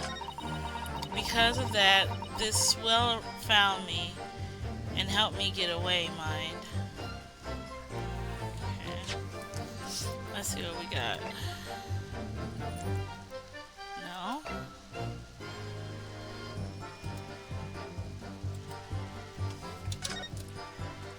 Well, I can't see what seat he's sitting on.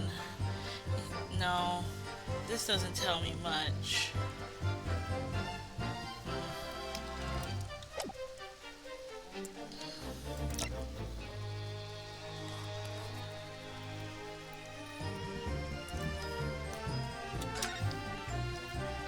Here are the gloves with the blood stain on it.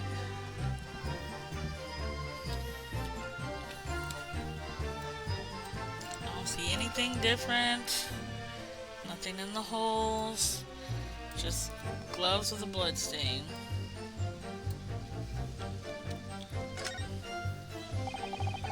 Definitely blood, isn't it? Not the most pleasant sight to be confronted with on our first day in London. Well, nothing will come of grumbling now. No. By the way, Mr. McGill's right-handed? Yes, I believe so. He was toying with a coin in his right hand a little earlier.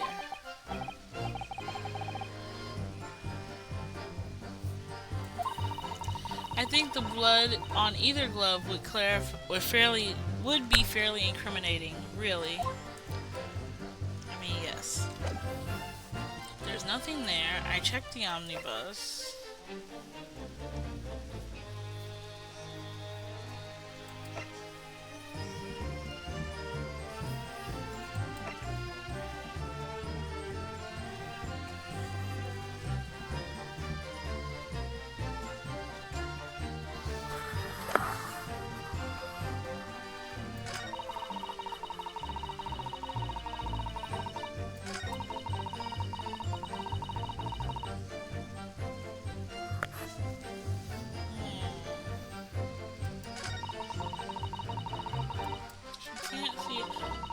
Can't see a blind thing in that hiding place is pitch. How is... She said... I think she said that she could see a light.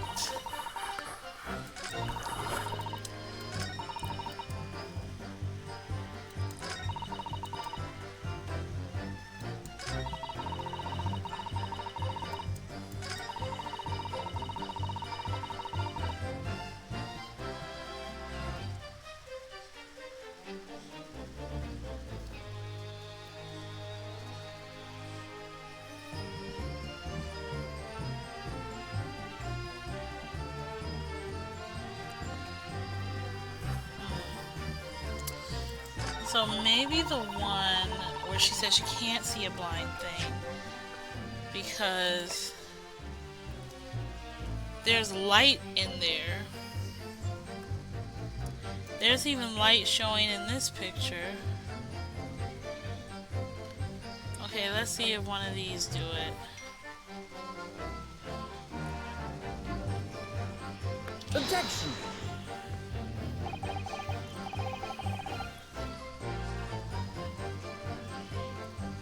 Clearly something odd about that last statement made by the witness.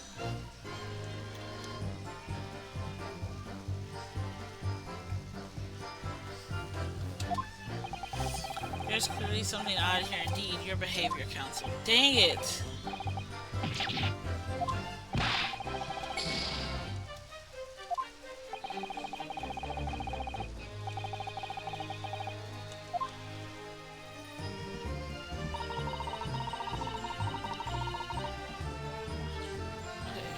No, that one didn't work. Let's try the other one then. Because I tried what? I tried the carriage. I'm gonna try this one because there's a light on and see if that helps. Objection!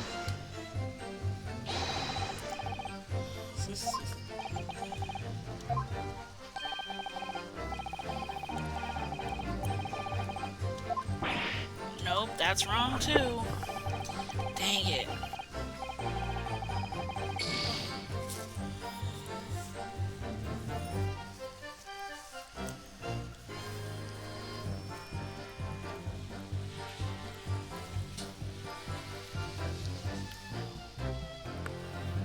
Dang it, dang it.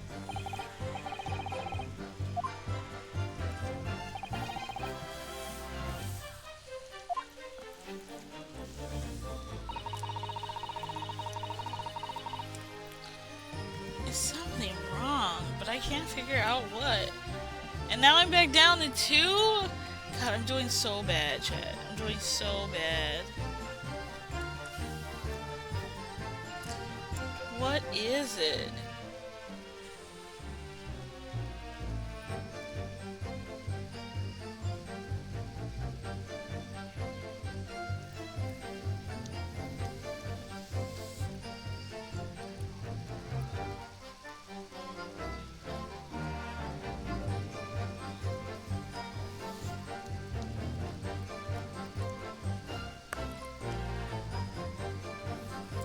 I'm wrong, aren't I?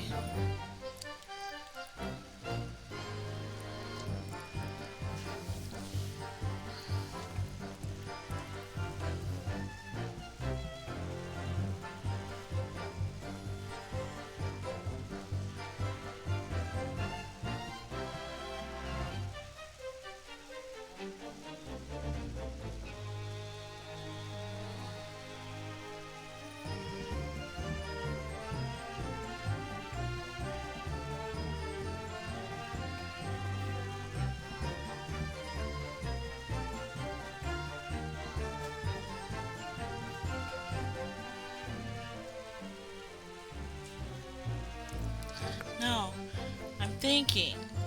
So, shh. I'm streaming too. I'm thinking. I'm using my brain.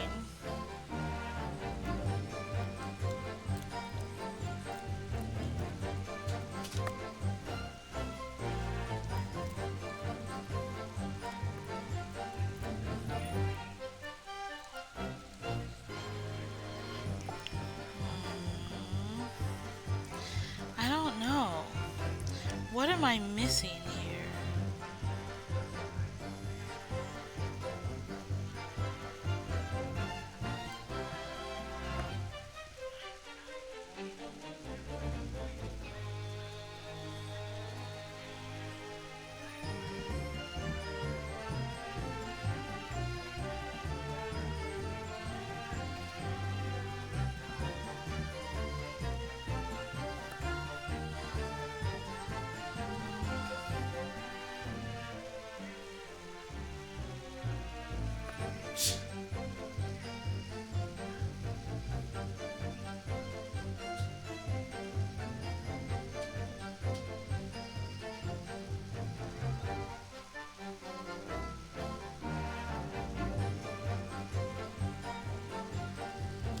Let's see. Let's think some more.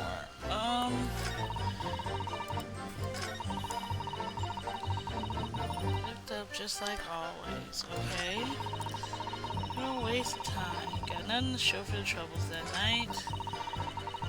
I tell you, you can't see a blind thing. It's pitch in there.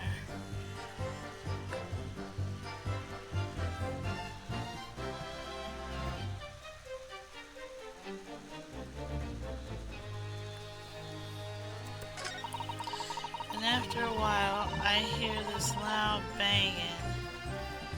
And the scream just came out. Because of that, the swell found me, helped me get away.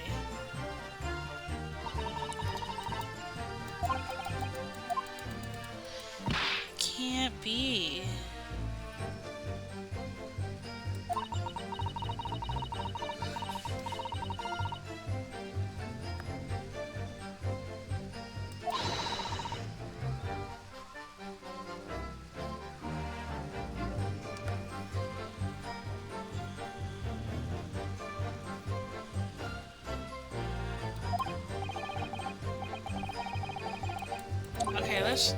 let's try this again, cause something feels wrong.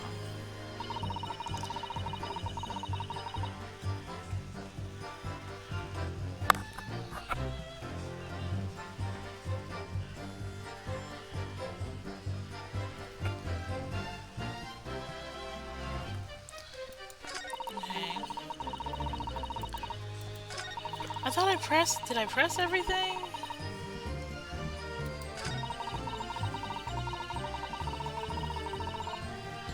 Let's see. Hold it! No, when did you say it? Wait, do you mean the noise of someone falling to the floor? Could have been, I suppose. I don't remember so well. Point is, it made me jump. You let out a scream involuntarily? That's right, and then I felt the cushion over me get lighter all of a sudden. Presumably when the defendant got up in order to help the victim, yes? Or not. It could be equally have been the moment the accused stood up in order to stab the victim, could it not? Well, girl, did you see what happened at that crucial moment? Yeah, I saw it. I pushed up the cushion and a quick butcher's while I had the chance, right? The Irishman was sitting up the bloke which had fallen on the floor on the seat opposite. It's Mr. Gill's account, of course. But then the fella suddenly turned around and looked straight at me. I shrunk back down again, but it was too late by then. I should have never risked looking.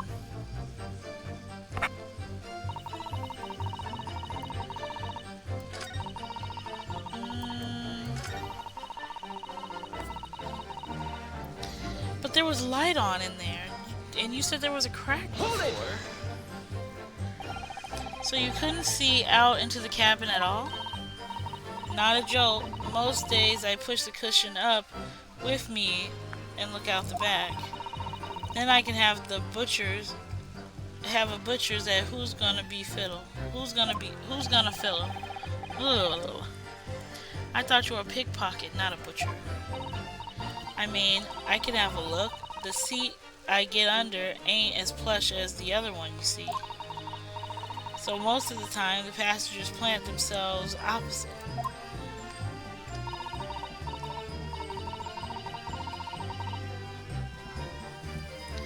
But for some reason that night, this here Irishman spent the whole journey right over me head. And for that reason, you weren't able to push the button up to peek out? I see. Truth is... Well, no. Oh, hello. Wait a minute, you. What you got to say? Excuse me. Is something wrong, Mr. McGill? Oh, I do apologize. There is something the matter, Counsel? I was just wondering if Miss Lestrade's last comment made something occur to you, perhaps. You seem to be thinking something to yourself. Oh, no. 'Twas nothing important.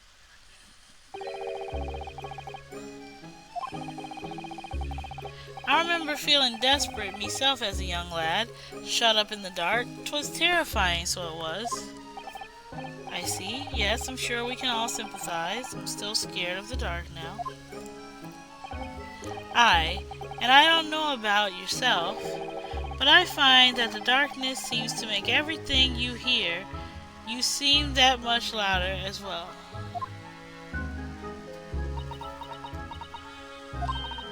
Yeah. I suppose it does, maybe.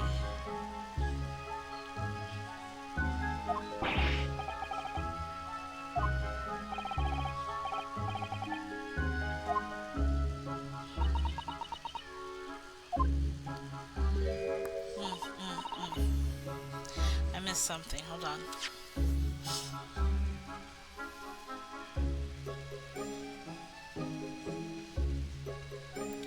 dog seems to make everything you hear much louder as well. Yeah, I suppose it does, maybe. Miss Lestrade, did you hear something that night? Anything, an unusual noise, perhaps? Nah, not really. All I could hear was the Irishman snoring. Be jabbers, there's no need to tell the whole world of me Follobies, you little scamp. What a pity. If only Miss Lestrade had heard something, it might have given us a visual clue. Yes. What should we make of that last statement of hers? It's important. We need to add it. It is profoundly important. Add it in. My lord, I believe the statement just made by the witness is profoundly important. Profoundly important, but all she said was that she heard nothing. Yes, which is profoundly important point. I'm almost sure of it. I am almost sure that I don't understand the inner workings of your Eastern mind, Counsel. Nevertheless, Miss Gina Lestrade, you will supplement your formal testimony by repeating the last statement, please. You will supplement your formal testimony by repeating that last statement, please. What? Supplement? What are you going on about? Don't give me all your fancy talk. I know what you're trying to do. Well, it won't work on me. That's right. Insult the judge. Always a good move. I was straining my ears to work out what was going on, but all I could hear was snoring.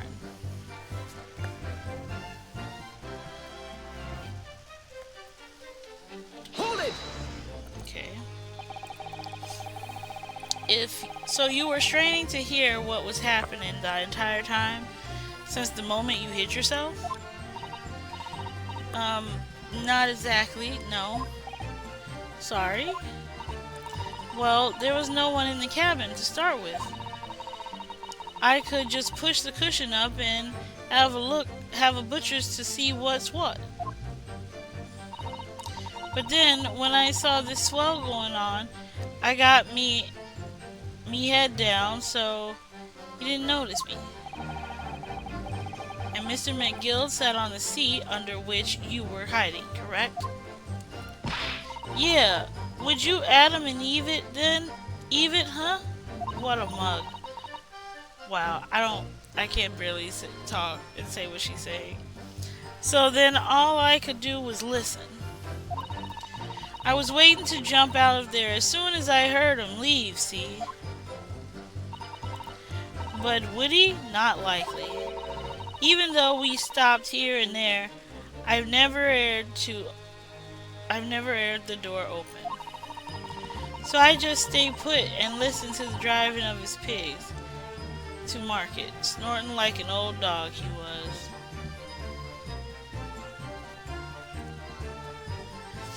I just had to... Oh, okay. Are there any conclusions we can draw from that, I wonder?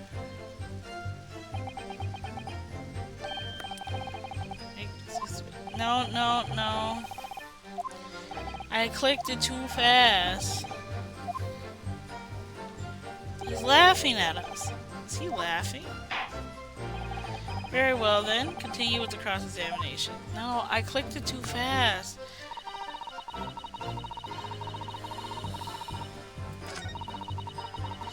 I gotta do this part over, because I didn't see what it said. Hold it!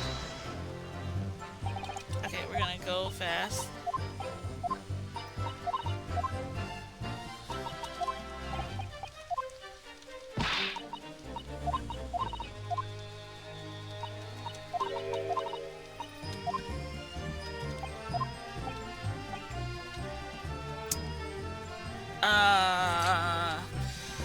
That's what it said.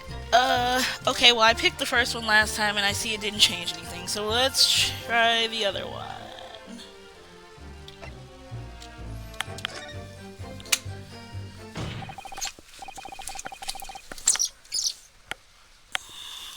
Miss Lestrade, what have you just told the court? What you have just told the court, my bad, is clearly at odds with the facts. Huh? At odds? Are you sure, man? Absolutely.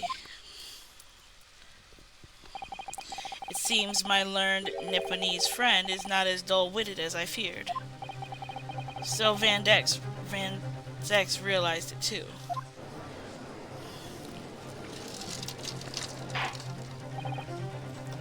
Counsel, I must insist that you bolster your claim with evidence, or some complicit party's name at the very least.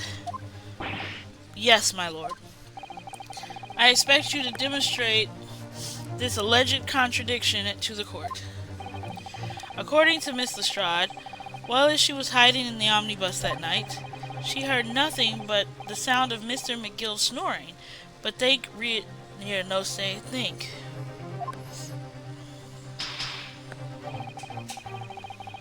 There's something else she should have heard. She should have heard other people if other people came and got in the carriage. Very well, my lord. Allow me to elaborate.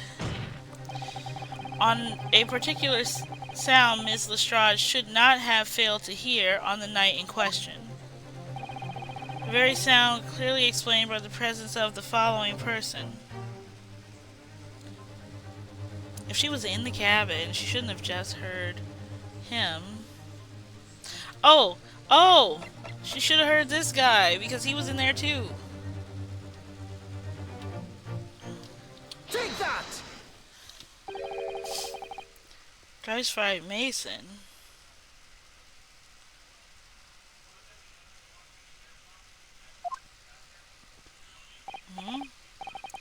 Yes, my lord.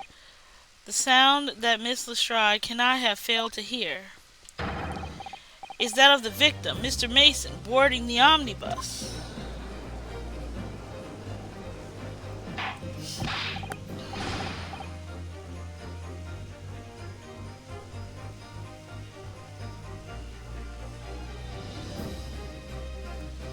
Order, explain your reasoning, counsel. Miss Lestrade, allow me to confirm something. You claimed earlier that you were the first person to board the omnibus. Is that correct? Yeah, of course I was. I got on while the driver was in the pub, didn't I? And the next person to board the omnibus was Mr. McGill. That it was. Not a soul was in the cabin when I climbed aboard. At least, not in plain sight. So you were, to all intents and purposes, alone in the enclosed cabin of the omnibus at that time. Did I not just say as much? I wasn't traveling with anyone else, if that's what you mean. Yeah, I saw him get on, remember? Through the crack under the seat cushion. He was on his own, for sure. And from what we've heard, the carriage made a number of stops after that on its onward journey. During which time, did you not hear the door opening or closing at all? Nah, I never heard it. That's exactly what I was listening for, weren't it? Waiting for this swell to leave. In which case, when and how did the victim end up in the carriage? Huh?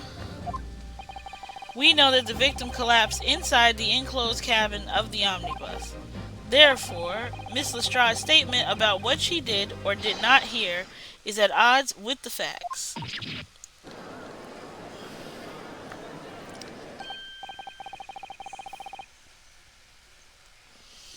Yes, this petty thief's statement was clearly flawed. Lord Van Zex. Yes, he knew. He knew all too well that there was an inconsistency in Miss Lestrade's statement. And he's laughing. He's laughing at us. Don't laugh at us. It would seem the words of thanks are in order for my learned friend. What are you talking about? You have demonstrated matters impeccably. This witness and her colorful statements are entirely unreliable. Her words are convenient untruths, nothing more.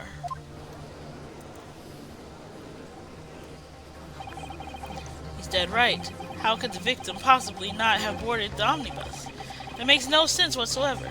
And this girl is a pickpocket. Let's not forget that.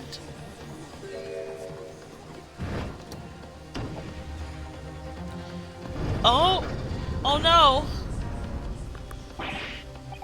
She didn't even say anything. I didn't want the judge, dear little mite, just because she has some rather naughty ways. But I must say, I can't abide liars. Neither can I. But Mr. Foreman, I didn't want to judge the girl because she was some less than scrupulous ways. But I must say, I cannot abide liars.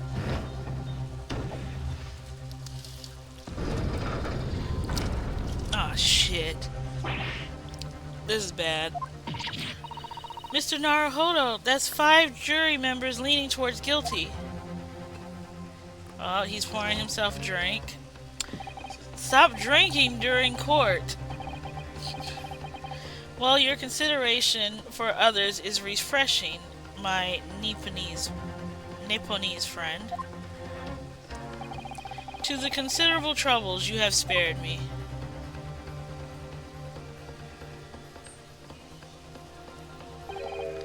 Yes, very refreshing.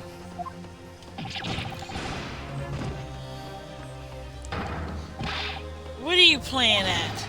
Have you forgotten who you're working for, you useless Eastern madman? Oh, he's licking the knife again, chat. Look at him. He's getting it wet. He's licking the knife. Wetting it for later. This is carnage. It's perfect. Juror number 2 is the only one left. Mr. Naruhodo, the way this is going, I know. If we can't find some new way to convince everyone Mr. McGill's innocence, the judge will rule and we'll have lost.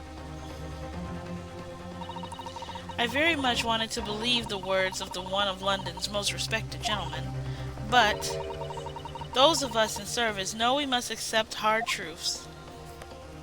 Hold it!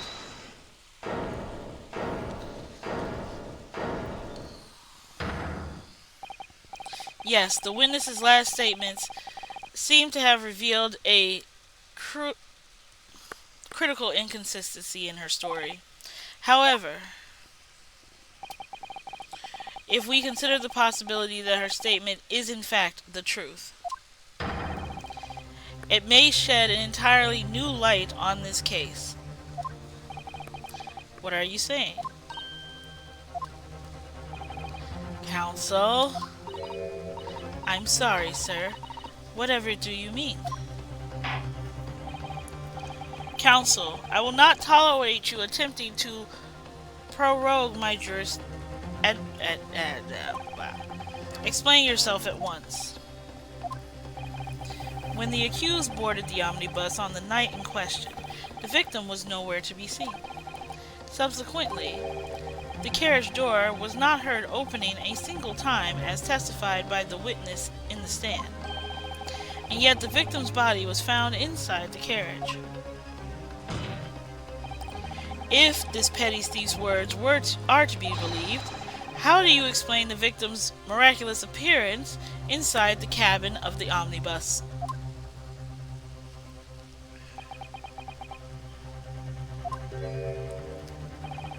There's only one way to explain how the victim came to be inside the carriage. What? Well, he wasn't there already. Nobody saw him. He was put there after he died.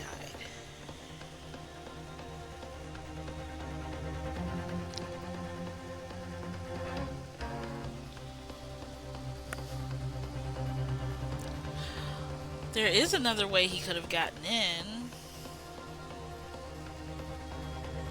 She did say she heard a loud thud. Ooh, I think I get it. There's another entrance. If the door wasn't opened even once, the only explanation is that the victim entered the enclosed cabin some other way. Objection! I wondered what new fantasy you would come up with in your blind panic. But behold, the omnibus is here for all to see. Only one side of the enclosed cabin is furnished with a door. The other has only windows. Fixed windows which cannot possibly open. In short, there is no entrance to the cabin other than the door. But there could be. There's one possibility you haven't considered. Oh, really? Yes, one other way inside that isn't the door. Another opening, the use of which allowed the victim to appear inside the enclosed cabin.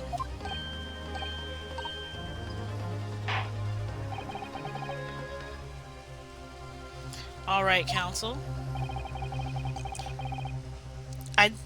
The defense will identify the location for the court.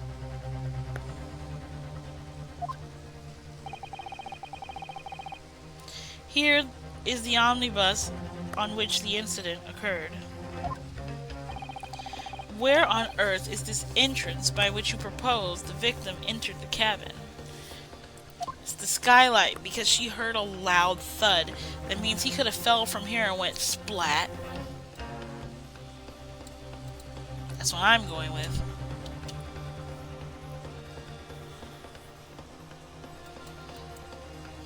Take that!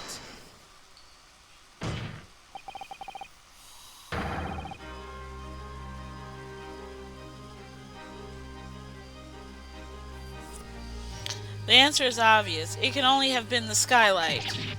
I say, the skylight. Objection!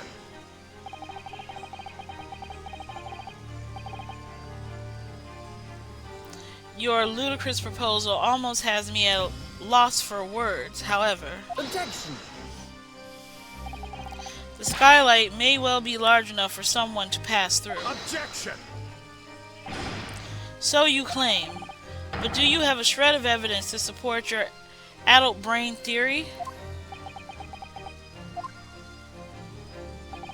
Both Mr. McGill and Miss Lestrade said the same in both their testimonies. They each claimed to have heard a loud thud, such as a noise made by someone falling to the floor. Yes, which has already been explained, as the sound of the victim falling from his seat, having been assaulted with the dagger.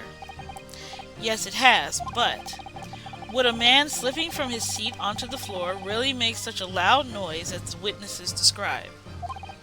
A noise loud enough to cause Miss Lestrade to let out an involuntary cry, in fact. Good gracious. Perhaps, in fact, that was the moment that the victim made his entrance into the cabin. No, let me rephrase that. The victim did not enter the cabin as such. He fell into it. Objection! You're now suggesting that the victim fell from the skylight into the cabin. That's simply impossible. How can you be so sure? Because if the victim had fallen inside through the skylight, as you say, the passengers on the roof deck would have seen it happen. And yet, not one person made mention of such events in their testimony. Well, yes, that's true, but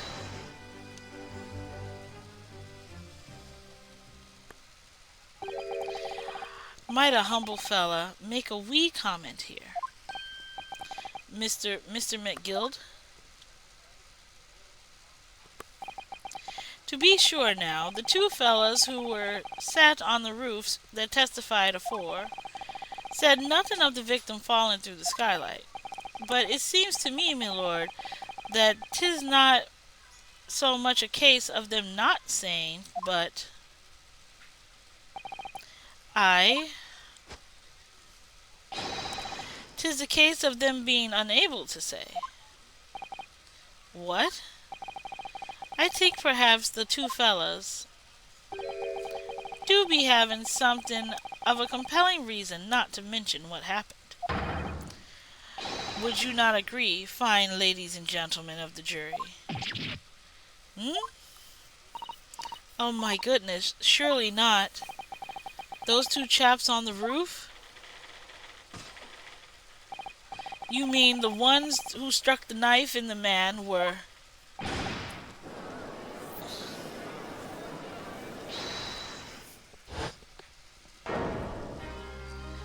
We got 'em back. Just what exactly are you insinuating here, you bletherer? You rotter, he said. You rotter. What are you insinuating? Why was he like jumping up and down like he was riding a horse? This is a flaming outrage. I've had a good mind to give you a blinker in a minute. A blinker? He'll give you a shiner in a minute, he said, and so will I. What is with this hopping? What is this weird twerking this man is doing? Mr. Fairplay, you're effectively accusing me, a city gentleman and a well-respected banker. I mean, you're not well-respected anymore. You just outed yourself earlier. You were robbing the bank. And me, a very, very angry hatter, suggesting that someone like me could have stabbed that man in the guts. It's a disgrace. It's scandalous. I protest. I protest in the strongest possible terms. That's right. I protest too. About you, you rotten scoundrel.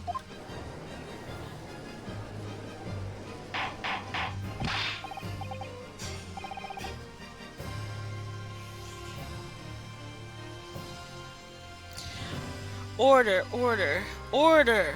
This is not the time, witnesses. I will not permit this wanton invasion of the stand. Return to the ante-room at once. But this is beyond reason, my lord. It's outrageous. It is very hurtful, you know. My lord, if I may comment. Go ahead, Lord Van Zex. It was the defense that indicated this outburst from the witnesses. My learned friend has seen fit to abandon all protocol and accuse the witnesses without proof. Accuse? I never intended to. It seems, young Nipponese, that your command of the English tongue is wanting. You propose to this court that the victim fell through the skylight from the roof deck of the omnibus. That hypothesis cannot possibly stand without the rooftop passengers being aware of the events. You have branded these gentlemen liars. You have intimidated their criminal guilt.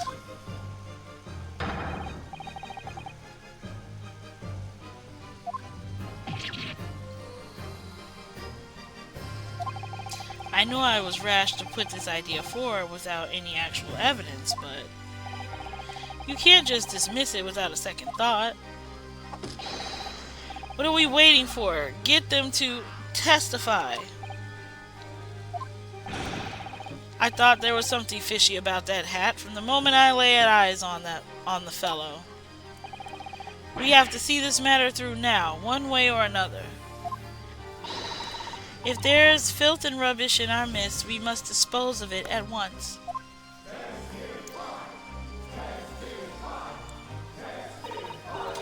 What is happening, Mr. Naruhodo? The spectators in the public gallery they are in a complete frenzy. Mr. Fairplay and Mr. First. My lord. You will take the stand again and make another formal testimony. In reference to the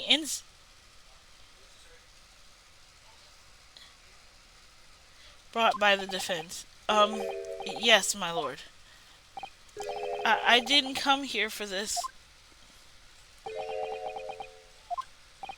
There's no time to think this through. All I can do is keep pushing forward.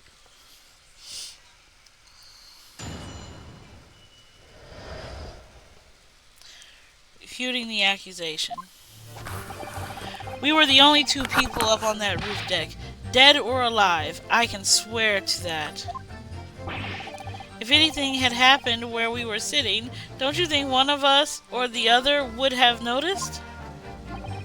In any case, neither of us know the first thing about the victim. We had no reason to kill the man. The skylight was shut the entire time, I tell you. We couldn't have possibly opened it. You're so sure the victim fell through the skylight? Where's your proof?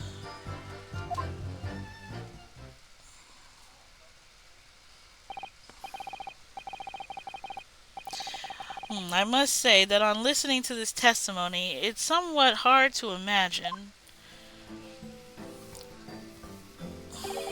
how either witness could have performed any malevolent act on this open roof deck without the other noticing forthwith. That's right, you see. We're innocent, I tell you. Although logically, of course, the argument falls down if either two of you were in collusion with the other. What? Huh? According to the investigations by Scotland Yard, the two witnesses shared no common dealings. Ha! Well, I don't trust coppers any more than I trust the stinking rich. Something doesn't feel right here. The trial is going in our favor, really. So why do I feel so uneasy? Counsel for the defense, over to you. Your cross-examination, please. Oh yes, my lord. This is getting crazy, Chad. This is getting crazy. What is going on? What is going on?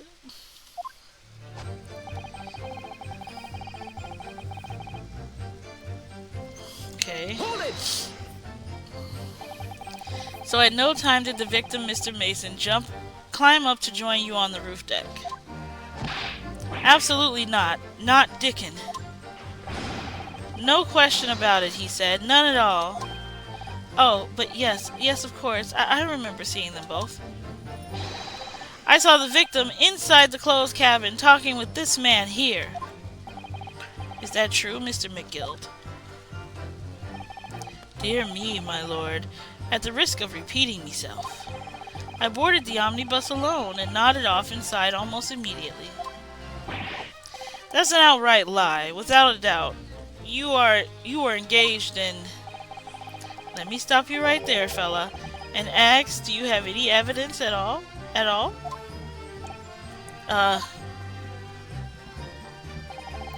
'Tis all about evidence in the courts these days, so it is. You'd do well to remember that. I saw you with my own eyes. This is going so well. If anything happened where we were sitting, don't you think one or the other of us would have noticed? Hold it! Well, it was on the final run of the omnibus at past 10 o'clock in the evening. It would certainly have been quite dark, perhaps too dark to see clearly. This is some kind of lark? Is this some kind of joke, he said? Is that what this is? Or perhaps one or the other of you fell asleep briefly. Are you fair dinkum, sir? Are you serious, sir? That's what he said. It's impossible, I tell you. I'd give you the keys to the vault if you could fall asleep in that bitter cold. And if you'd manage it, your eyelids would freeze shut and you'd never open them again. That's extreme. It's extreme, I tell you, and we had to put up with it because this man had locked the door. Any true gent would have unlocked it and let me in when I knocked. I'm dreadfully sorry about that, young fella. But you see, I was away with the fairies and didn't hear ye at all. It's a lie. I saw you through the glass. You were talking to someone. Now, Now, 'twas a cold night, so it was. People do be seeing things that aren't real in the cold. 'Twas hardly surprising. Seeing things. Man, he's jumping up and down. It's so funny. I believe we have reached an impasse here on this particular point. You. Don't take it personally now, lad. If I'm a suspect in this case, then it's only fair that you and the other fiend are too. Open and free competition is what a capitalist society is all about. This isn't a competition I should like to be involved in, really. In any case, neither of us know the first thing about the victim. We had no reason to kill him. Hold it! So, you had never met Mr. Thrice-Fried Mason before? Oh, Loom, no, not once, never. We never met the man before, he said. Never. And you, Mr. Faust, had no particular dealings with the victim either? That's right, sir. Hatters don't have much to do with brickmakers, to be perfectly honest, sir. No, I imagine not. You see? How many different ways can I put this? Neither of us Well, no. have even the remotest connection to the gentlemen who were inside the cabin. Hold on. What's this? What you got to say? Excuse me.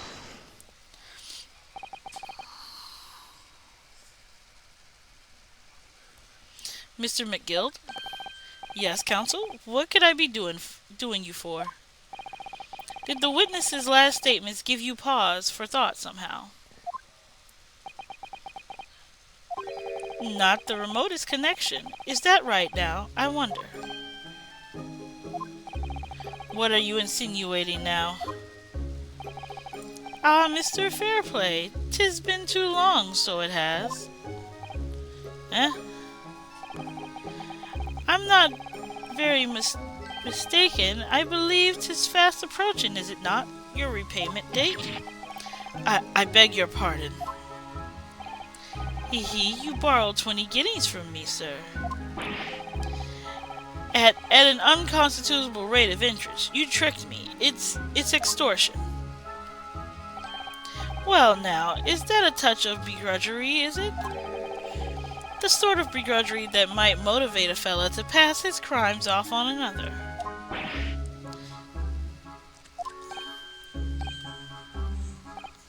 And young Mr. First. Me, sir? What do you want with me? You be making hats for a living, do you not?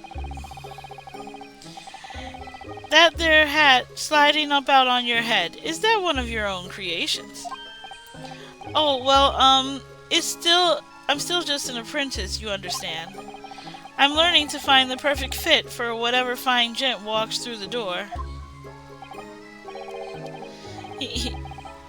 The perfect fit, is it?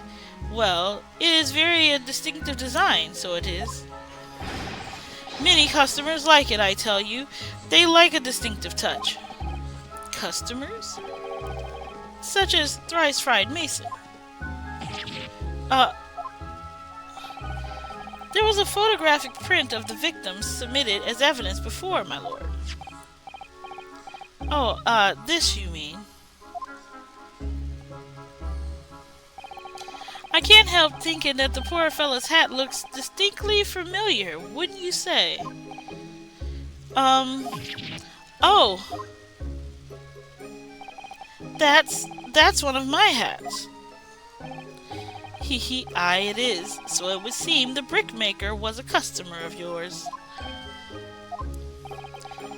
The sort of customer, I wager, that could have had a wee quarrel over the distinctiveness of the goods. No, sir, absolutely not, sir. Well, there's really nothing more to add. It wouldn't be right to say that the two fellas here haven't the remotest connection to the victim, you see.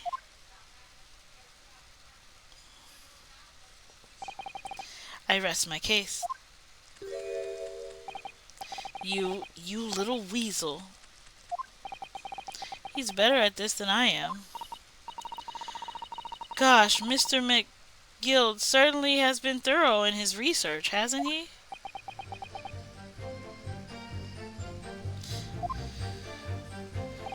Please, don't let me little interruption hold up the proceedings. Ooh, I got a trophy.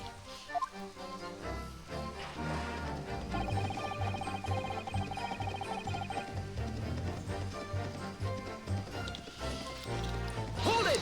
Okay, we're pressing still. Are you quite certain about that? That the skylight was shut the entire time? I'm going to lose my block with you in a minute. He's going to lose his rag with you in a minute. That's what he said. Take a look for yourself. Go on. You see? It's shut fast now, just like it was on that night.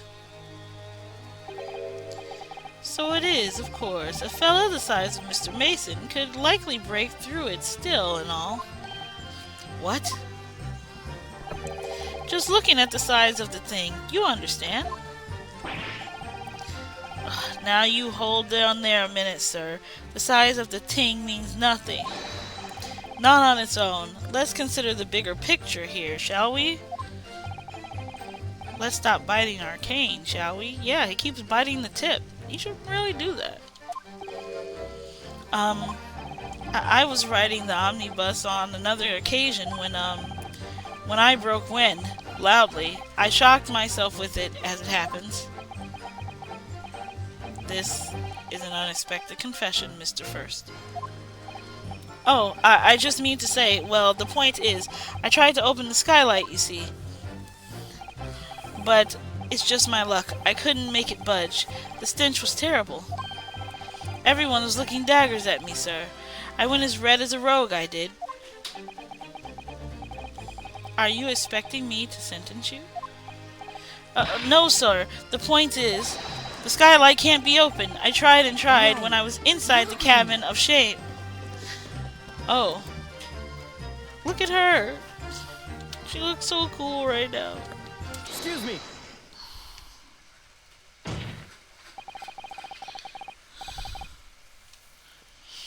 Did you have something to say about that, Miss Lestrade?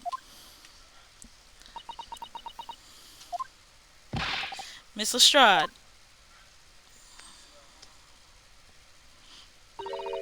It opens. Huh? The skylight. That's what we're talking about, right?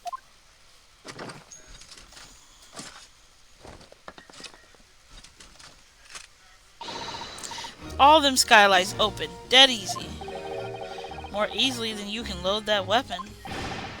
It's a lie, I tell you. Otherwise, when I broke wind, You can't do it from the inside, you mug. Oh. Look, a few weeks ago, I was up on the roof deck of one of them drags. And I had a great haul. I mean, I had purses coming out of my ears. Miss Lestrade, this is not the forum to be engrossing on the subject of your criminal activities. Well, anyway, I had a bit of a scare. When I lifted the last bloke's purse, he got wise to me. All four of them surrounded me, so I couldn't opt off the bus and leg it. So what I did was I used the skylight, opened the catch, and jumped right through. What? Yeah, the catch of them skylights is on the top side. That's why you can't open them from inside the cabin. The skylight opens from the roof deck? Bailiff, climb up onto the roof of the omnibus at once and verify this witness's claims.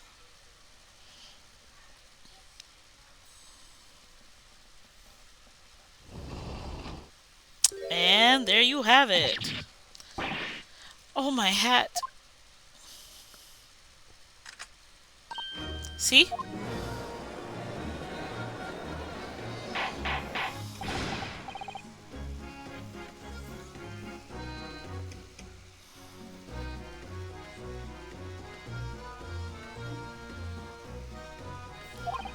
So, it appears that the street girl's statements are quite true. I don't believe it. The skylight opens. And from the roof deck.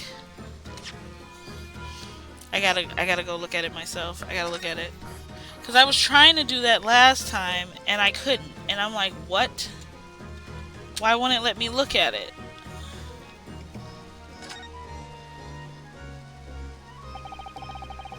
It's shut before, but now the catch has been undone. We should be able to open it.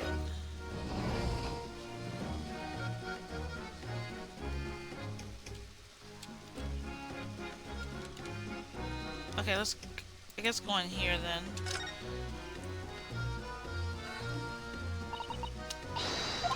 Let's see.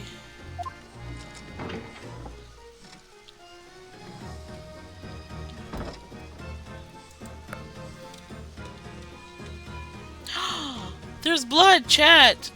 Look at that! Yes, it does open very wide, doesn't it? Enough to kick someone you like through, certainly, Mr. Naruhodo. Why someone like me? What is it? Look, just here, look at this.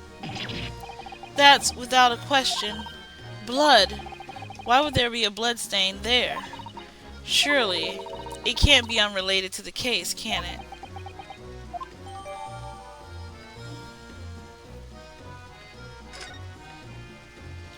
Alright. I wanted to look at that before and I couldn't. Mr. Naruhodo, this could be the clue we've been looking for. Well, counsel for the defense, please continue with your cross-examination.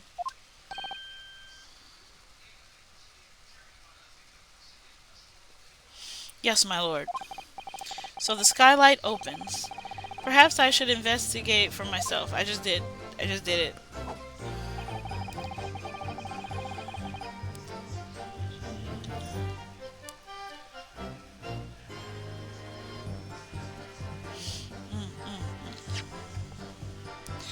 Fell through the skylight. Where's your proof? Oh, I got it now, bro. I got proof for you. Objection! You lying person, you. On the night in question, the victim was fatally stabbed in the stomach, and immediately afterwards, the victim's body was pushed through the skylight into the cabin below. Those are the facts, and the irrefutable proof remains clearly visible in the omnibus that stands before us today in this very courtroom. What? That's utter humbug. You can't possibly have any evidence. No, you can't. I mean, we didn't do it, I tell you. It's impossible. Yeah, okay. Irrefutable proof. Here in this courtroom. Counsel. My lord. I believe everyone would appreciate a little clarification here. Where exactly within the omnibus is this evidence to which you allude? You will point out what proves the victim fell from the roof deck through the skylight. This way. There we go. Got it. Oh god. Come on, come on, come on. Let's get through this. I didn't mean to click that.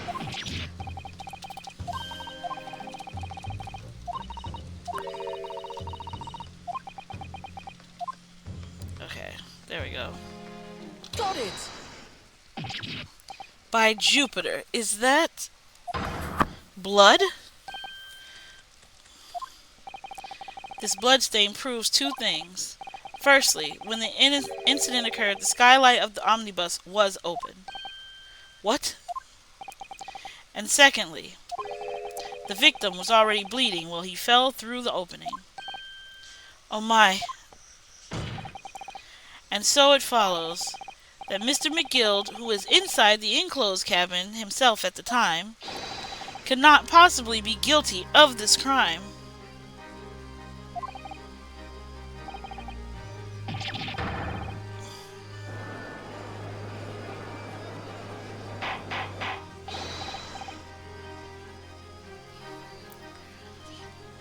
Hold it! But blood could have sprayed up there when the fellow was stabbed inside the cabin, and only found its way to that one particular spot in the skylight? Sure ain't that would be very convenient. And let's keep in mind that the skylight's catch can only be unfastened from the roof deck. I myself wouldn't have been able to open it now, would I? But... There's no way to know for certain, is there? If the gent really fell through the skylight, I mean. Why don't you have a good look on the floor of the cabin between the two seats, Mr. First? 'Tis all too plain, if you see. There's the aftermath that shows the poor fella dropped from a far height right there, so it is. What? No. But it can't be. It's all lies. Hold it! My fellow jury members, I think we can all agree that this is clear proof the defendant's innocence, can we? I believe we can. Yes, sir. It is clear to me where the filthy rubbish can be found in this courtroom.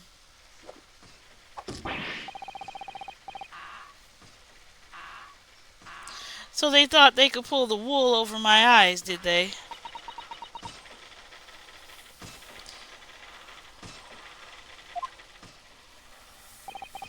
I won't tolerate any of the guild's carriages being sullied with blood. I won't tolerate it.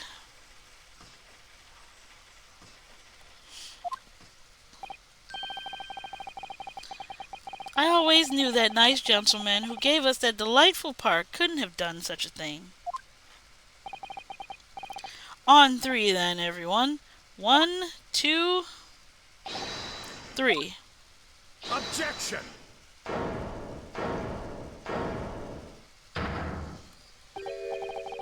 A chilling performance, Mr. McGill. Oh, and what do you be referring to there now, Lord Van Zeeks? A blood stain on the frame of the skylight? Such evidence is null and void. What? Why? For one extremely simple reason. That smear of blood never existed. Objection! What? What are you talking about? It's there for all to see, and it's clearly blood. Objection! I personally attended Scotland Yard's investigation of the omnibus. The officers involved went over the carriage with a fine-tooth comb. So I can state with absolute certainty, no such smear of blood existed in the carriage. At least, not until this trial began. But, are you suggesting, Lord Van Zeeks, that this stain of blood was fabricated, my lord? Yes. And while the court has been in session. What? How can... What? Fabricated while we're in session? What up there? I must say I didn't expect such a cruel reasoning from a prosecutor of your standing, Lord Van Zeeks. But I am Magnus McGill, the fellow known all over the capital for his fine contributions to public life. I don't take kindly to slander, and I'll fight it to the bitter end. Even if it's rolling off the tongue of the Reaper of the Bailey.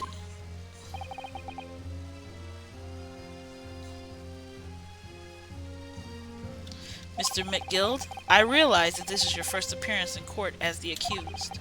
However, I am well aware of your involvement behind the scenes in many great affairs of dubious nature.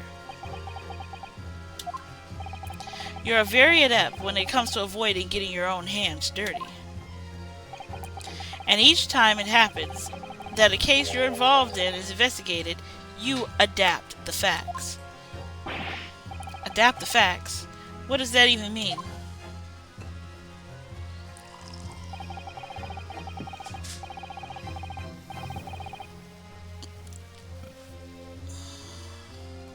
When you wield a fortune the size of Mr. McGill's, however ill-gotten it may be, nothing is impossible. tampering with evidence, manipulating the scene of the crime, bribing witnesses. Toast to your ability to concoct the most convenient stories, sir. Tut tut, Lord Van Zeeks, this will not do, to be sure. Will it now, counsel? Huh? Oh, no. I think it's fair to say this does all sound like rather far-fetched excuse by a desperate man. The blood on the skylight didn't exist, you say? But if you all cast your minds back, was it not true that the omnibus has been here in the courtroom the entire time? How could anyone possibly have put a smear of blood in it without a word and without the world and his wife seeing? The world and his wife, that's crazy. Isn't that right now, counsel? It's true. The omnibus has been in full view the entire time that the court has been in session. My learned friend, here's to hearing your opinion on this matter in your own words. As you wish. Could someone have tampered with the omnibus during the trial? If you're asking me, I think it's been in full view the whole time. The only time that we didn't see it is when the smoke bomb went off. So that would have been the only time somebody had to do it. So maybe, yeah.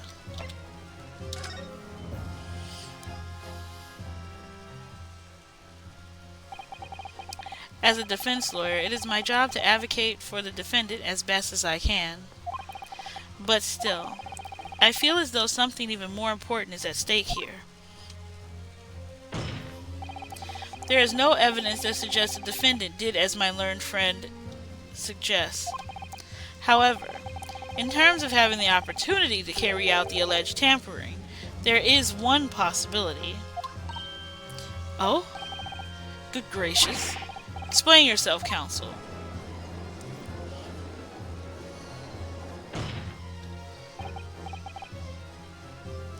Yes, there is. It seems my learned Nepalese friend has no intention of running from this deceit. Deceit?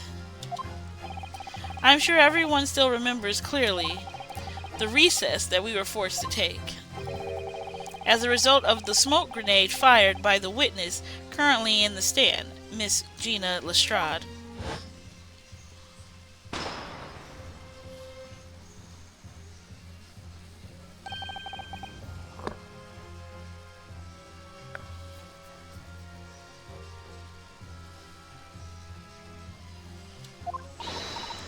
Be careful, Mr. Naruto, your face.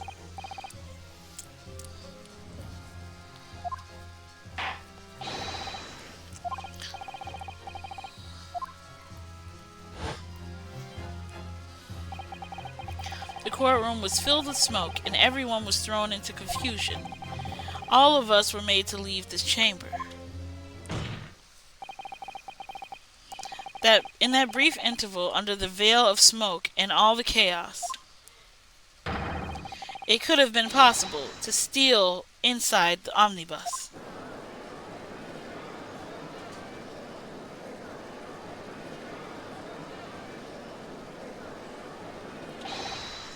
Are you wise? What are you trying to pull, ye rotten freckless gauger? Freckless gauger?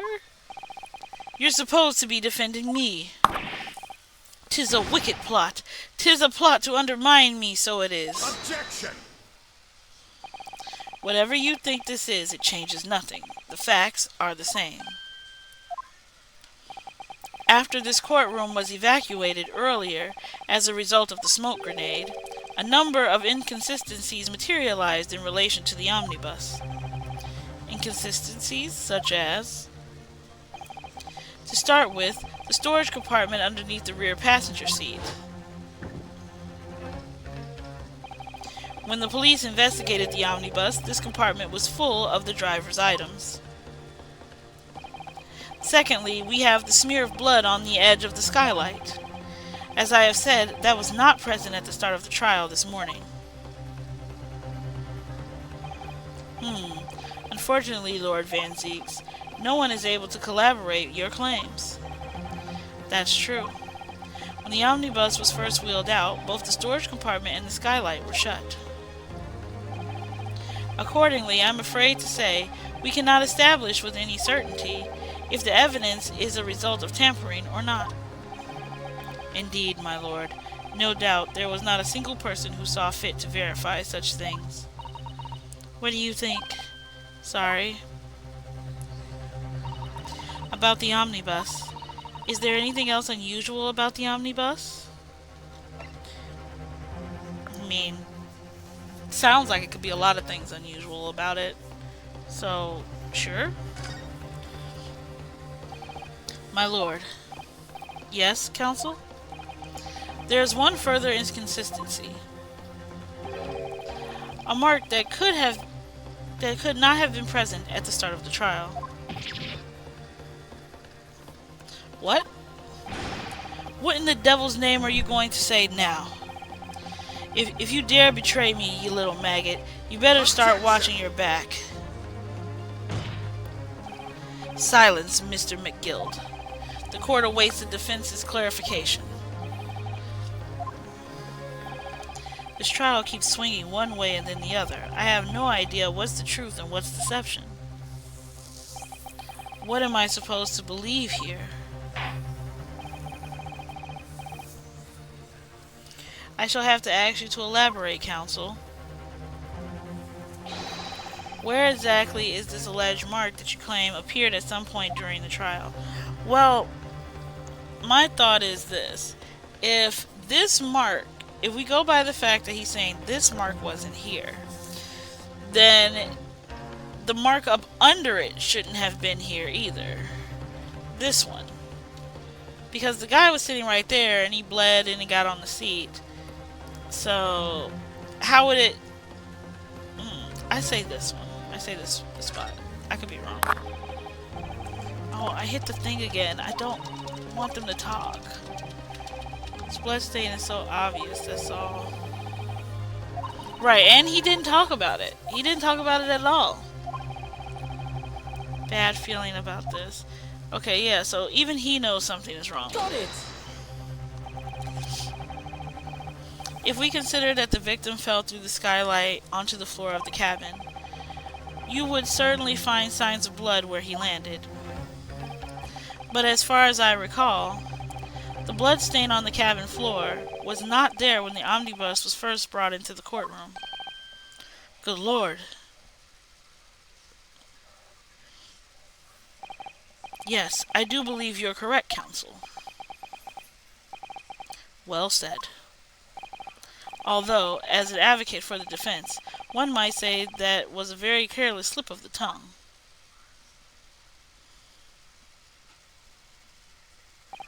I believe that blood stain on the floor is a decisive piece of evidence.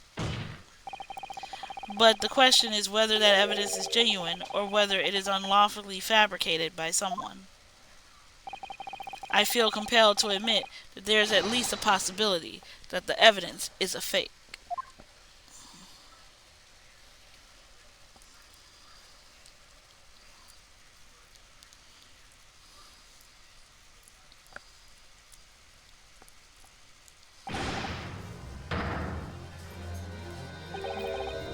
This trial is over. Mr. McGild, I've done everything I possibly can to cooperate with the court, but 'tis all over now. But you're the defendant.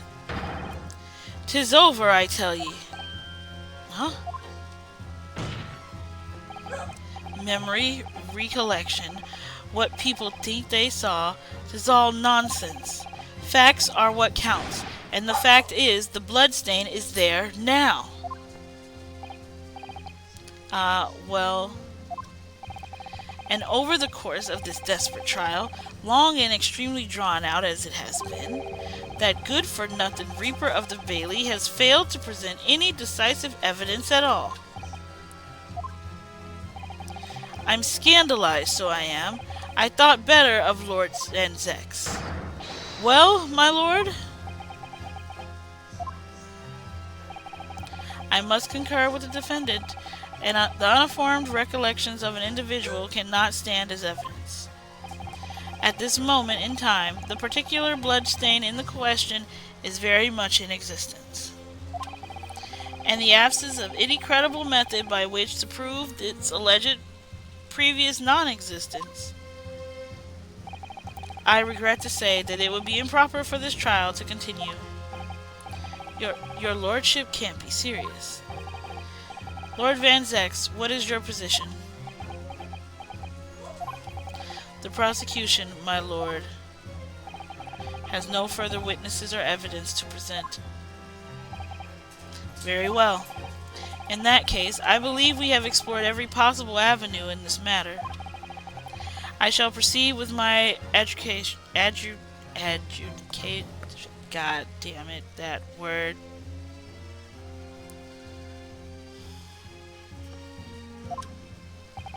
As for a formality, I am of course obliged to confirm with the defense first. What formality? As things stand at the moment, it would seem that Mr. McGill will be found not guilty. Yes. Which would mean we've won.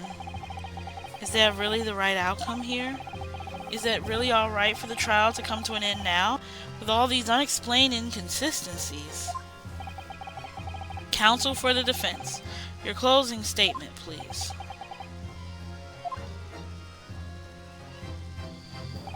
Yes, my lord. The defense believes the defendant could be guilty. I am here in this courtroom today to advocate for the defense of my client, Mr. McGill. However, at this moment in time, I cannot at all in good conscience attest fully to the defendant's innocence. What are you saying, man? Without any question, there is no conclusive evidence to prove that the defendant is guilty. However, there is also no conclusive evidence to prove that he is innocent. Good gracious me.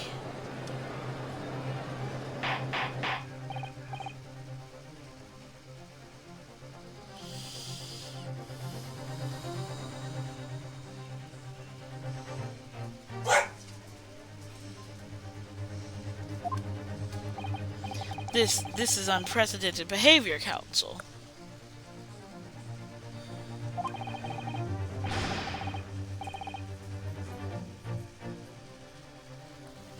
The defense lawyer calling the accused innocence into question. Are you of sound mind?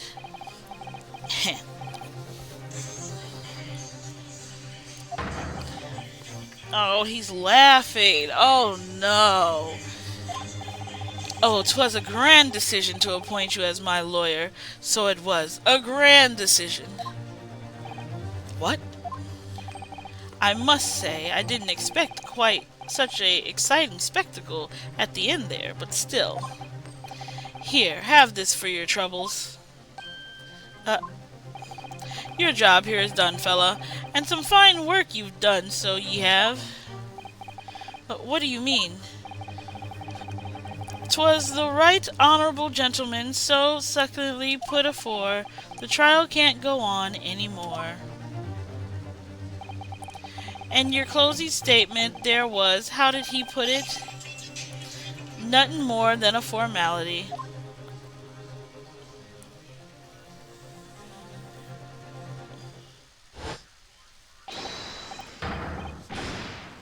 Oh my god, he's cracking up.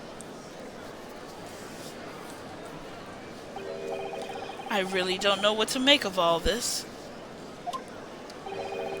What evidence? Was the evidence we seen genuine, or was it fake? His lordship would be fuming.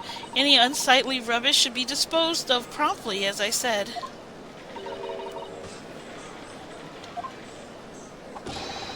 The stinking rich are always guilty of something. You, mark my words.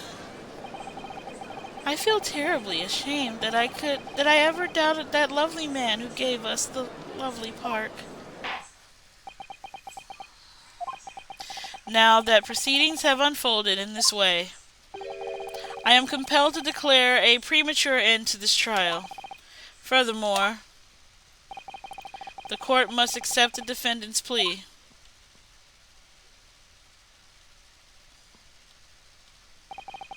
I thank you very kindly, my lord.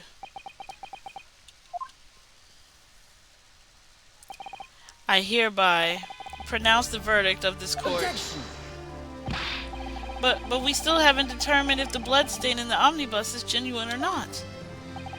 We don't know if these witnesses are telling the truth or a pack of lies. We have no idea about the truth. Lord Van Zieks, my lord, the case made by the prosecution was flawed, plain and simple. If indeed the omnibus presented as evidence was tampered with, the prosecution is at fault for allowing such a disgraceful perversion of justice to take place. My sincerest apologies, my lord. Objection. But, wait. When we evacuated the courtroom, Lord Van Zieks ordered the evidence to be secured. I'm afraid the prosecution cannot shunt responsibility in this manner. That's so unfair. The capability of the defendant has not, at present time, been established by the court. I don't feel like I'm winning right now. I don't feel like I'm winning. Welcome in, welcome in. Consequently, the jury will not be required to proffer judgment. What? Well, Lord Van Zieks, it's been a pleasure, so it has. And as for you, my dear fellow, I couldn't have asked for a better defense. Do you mean to tell me this has all been a grand waste of time? 'Twas the law of the land, my good man. If you like to pursue this matter further, you can always go ahead and try to change the law. I love this game. Fuck this guy, though. Yeah, fuck this guy. I don't like him either. Magnus McGild. Good grief. You've more to say, have ye? Just one more thing. A warning. This is far from over. You know what? W. Van Zieks. He's hot. In this moment. Yes. Alright. I see it. I see it. Yes.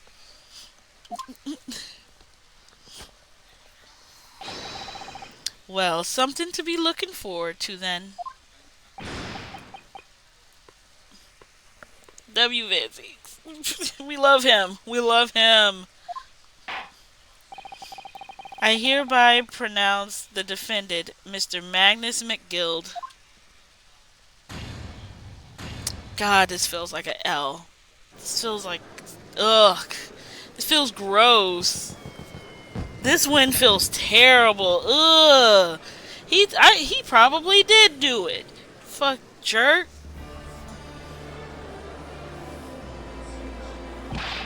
Can't believe it. I'm with everybody else. That dude probably did do it. Ugh. Makes me feel slimy. This makes me feel slimy.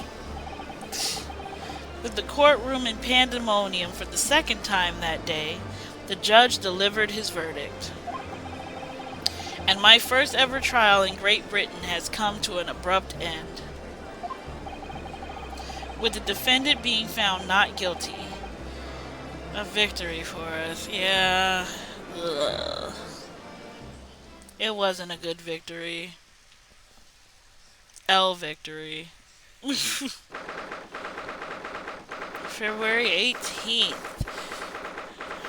5:14 p.m. The Old Bailey Defense's antechamber.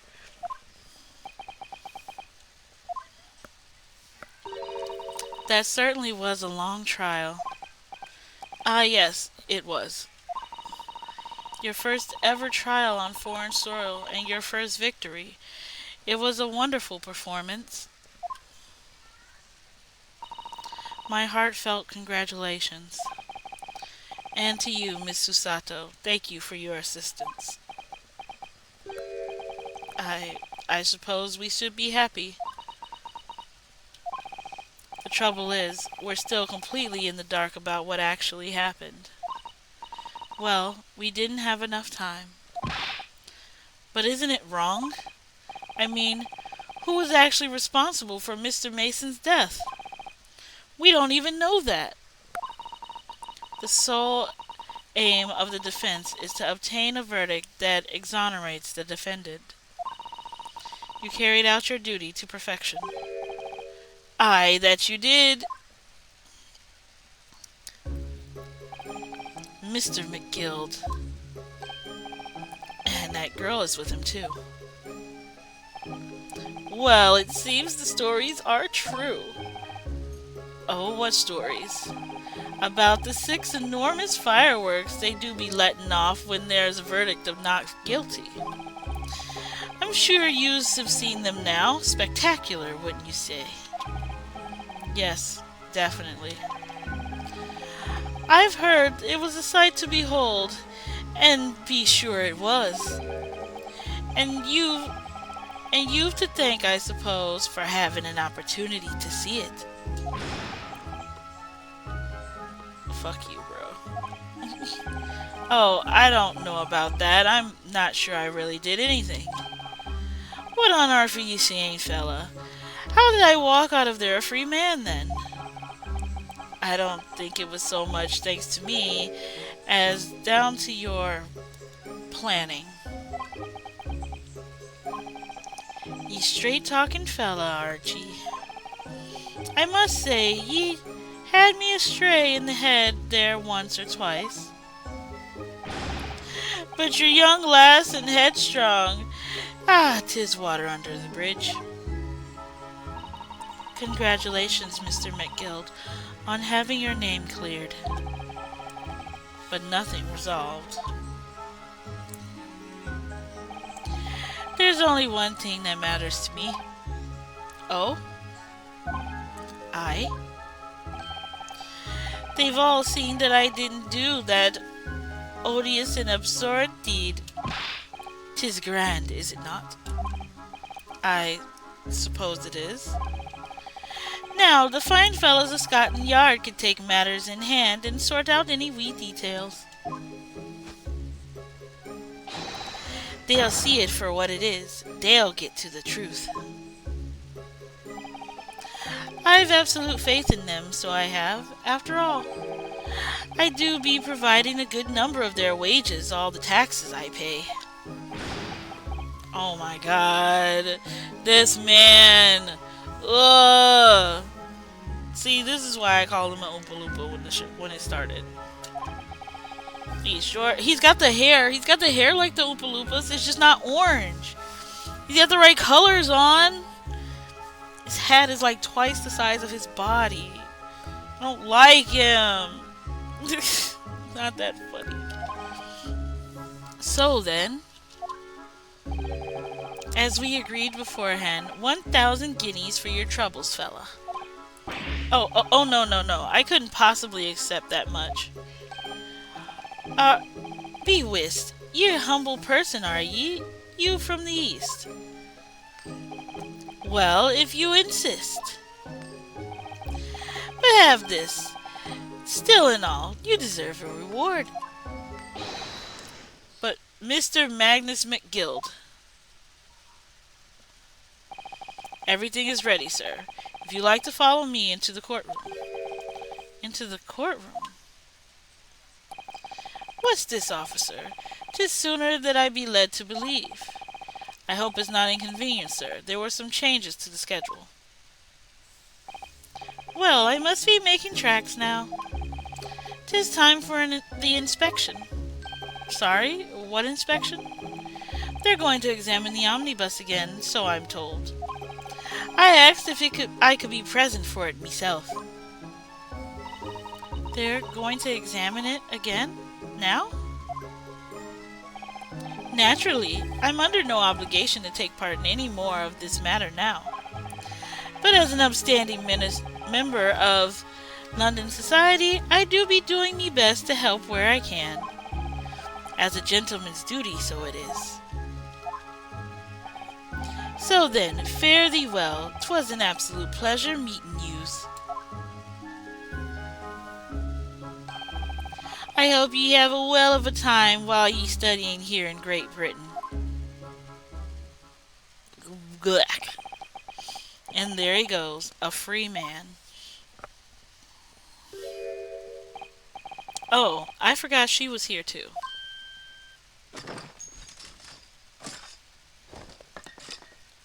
Girlie, don't move. Whereas I wanted to say get a move on, she does take forever to load that thing. Miss Lestrade, would you mind putting that thing down? You're a grown-up. Sorry. And I hate all grown-ups. Ah, there you are. Naughty, naughty, running off like that. Is this some kind of picnic? Who's this little girl now? Who's the cute little pink-haired girl? And taking that with you as well. I was looking forward to a trial run with my experimental smoke grenade launcher. Ha! Oh, do you want to play? You won't beat me. Excuse me, but who are you? Oh, good day to you. I'm, well, the inventor, I suppose, of that machine. The inventor? Well, normal smoke grenades are so dull, don't you agree? White, white, and more white. You have to be surrounded in smoke. It could at least be a pretty color, I thought to myself. Do we have to be surrounded in smoke, though? At all?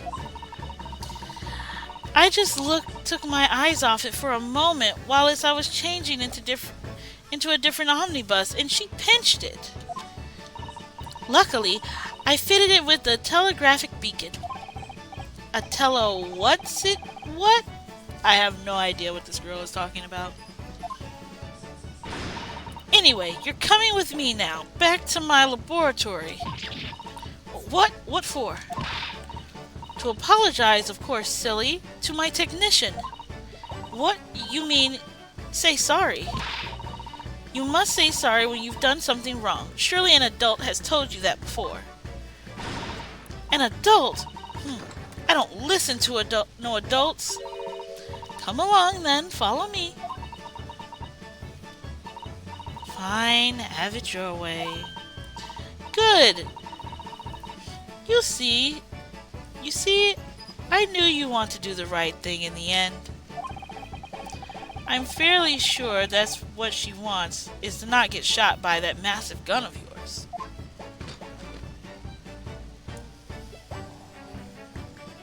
Oh, she's so cute. We'll be leaving now then. Bye-bye. I'm sorry for all the fuss. Oh, she's adorable. She was a lively one. Well, do you think perhaps we ought to be on our way now too?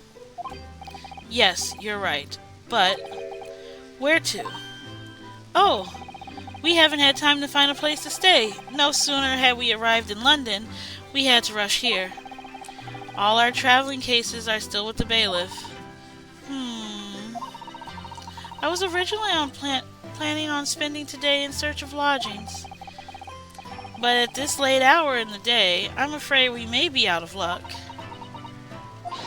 Don't worry though, I have a plan. If worst comes to worst, I've heard of a lovely park where we could spend the night. Please tell me you're not thinking of McGill Park. I know it may be a little chilly at this time of year, but our youthfulness will see us through. I'm not so sure about that. I think midwinter London night will freeze a young person solid just as easily as an elderly one. Oh dear, that does sound that doesn't sound agreeable. Now I'm starting to regret turning Mr. McGill down. That 1,000 guineas would have paid for a lovely warm room. Or a mansion.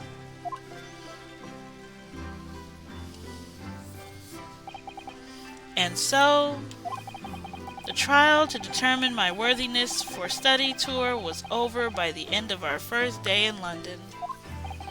However, as we were soon to learn, there were more trying times ahead. Just as the Reaper of the Bailey had warned, the case was far from over.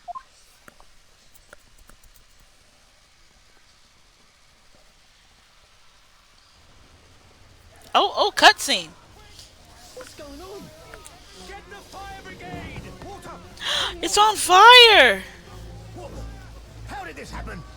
I don't know, sir. By the time I got here, it was already engulfed. No one was supposed to be allowed in here before we started investigating. Oh no, somebody's in there? No. Oh, good God. There's someone in there. Oh. Oh. This can't be. Hot boy, walk in.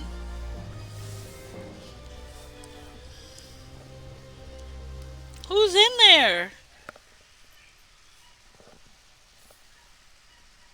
And dang, they didn't even let us see who was inside. They could have at least let us see who was inside. Bro, what? Dang, get out. So somebody still got murdered. What? I. Why? Oh my god, chat. What is happening? Okay, alright. I don't know what's going on, but that was crazy, chat. And it looks like we're at the start of episode 4, The Adventure of the Clouded Kokoro.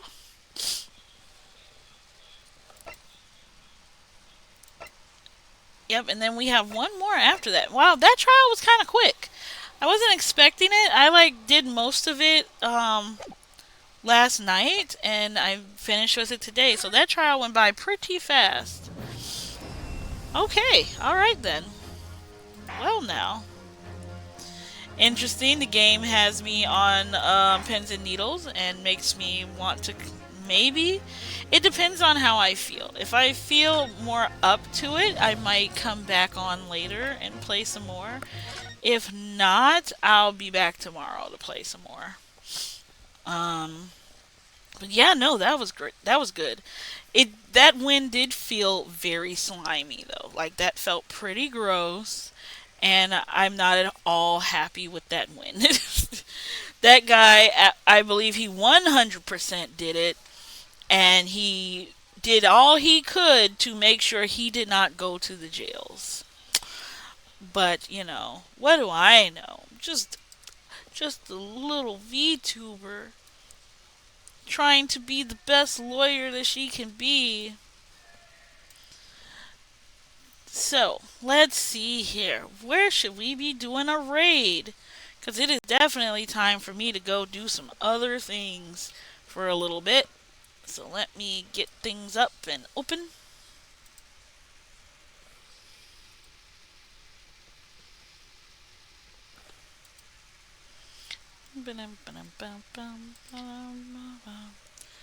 I'm hoping everybody is enjoying the stream. Yeah, devil. Everything was on fire. Raise your torch and pitchforks. Let's see. see who is around.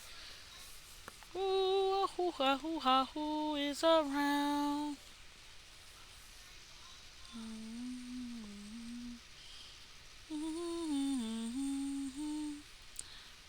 Do, do, do, do, do, do, da. All right.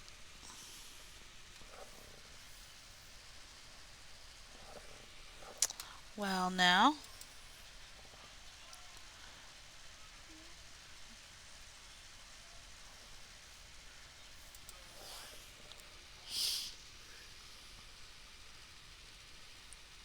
Well, I haven't done this in a while.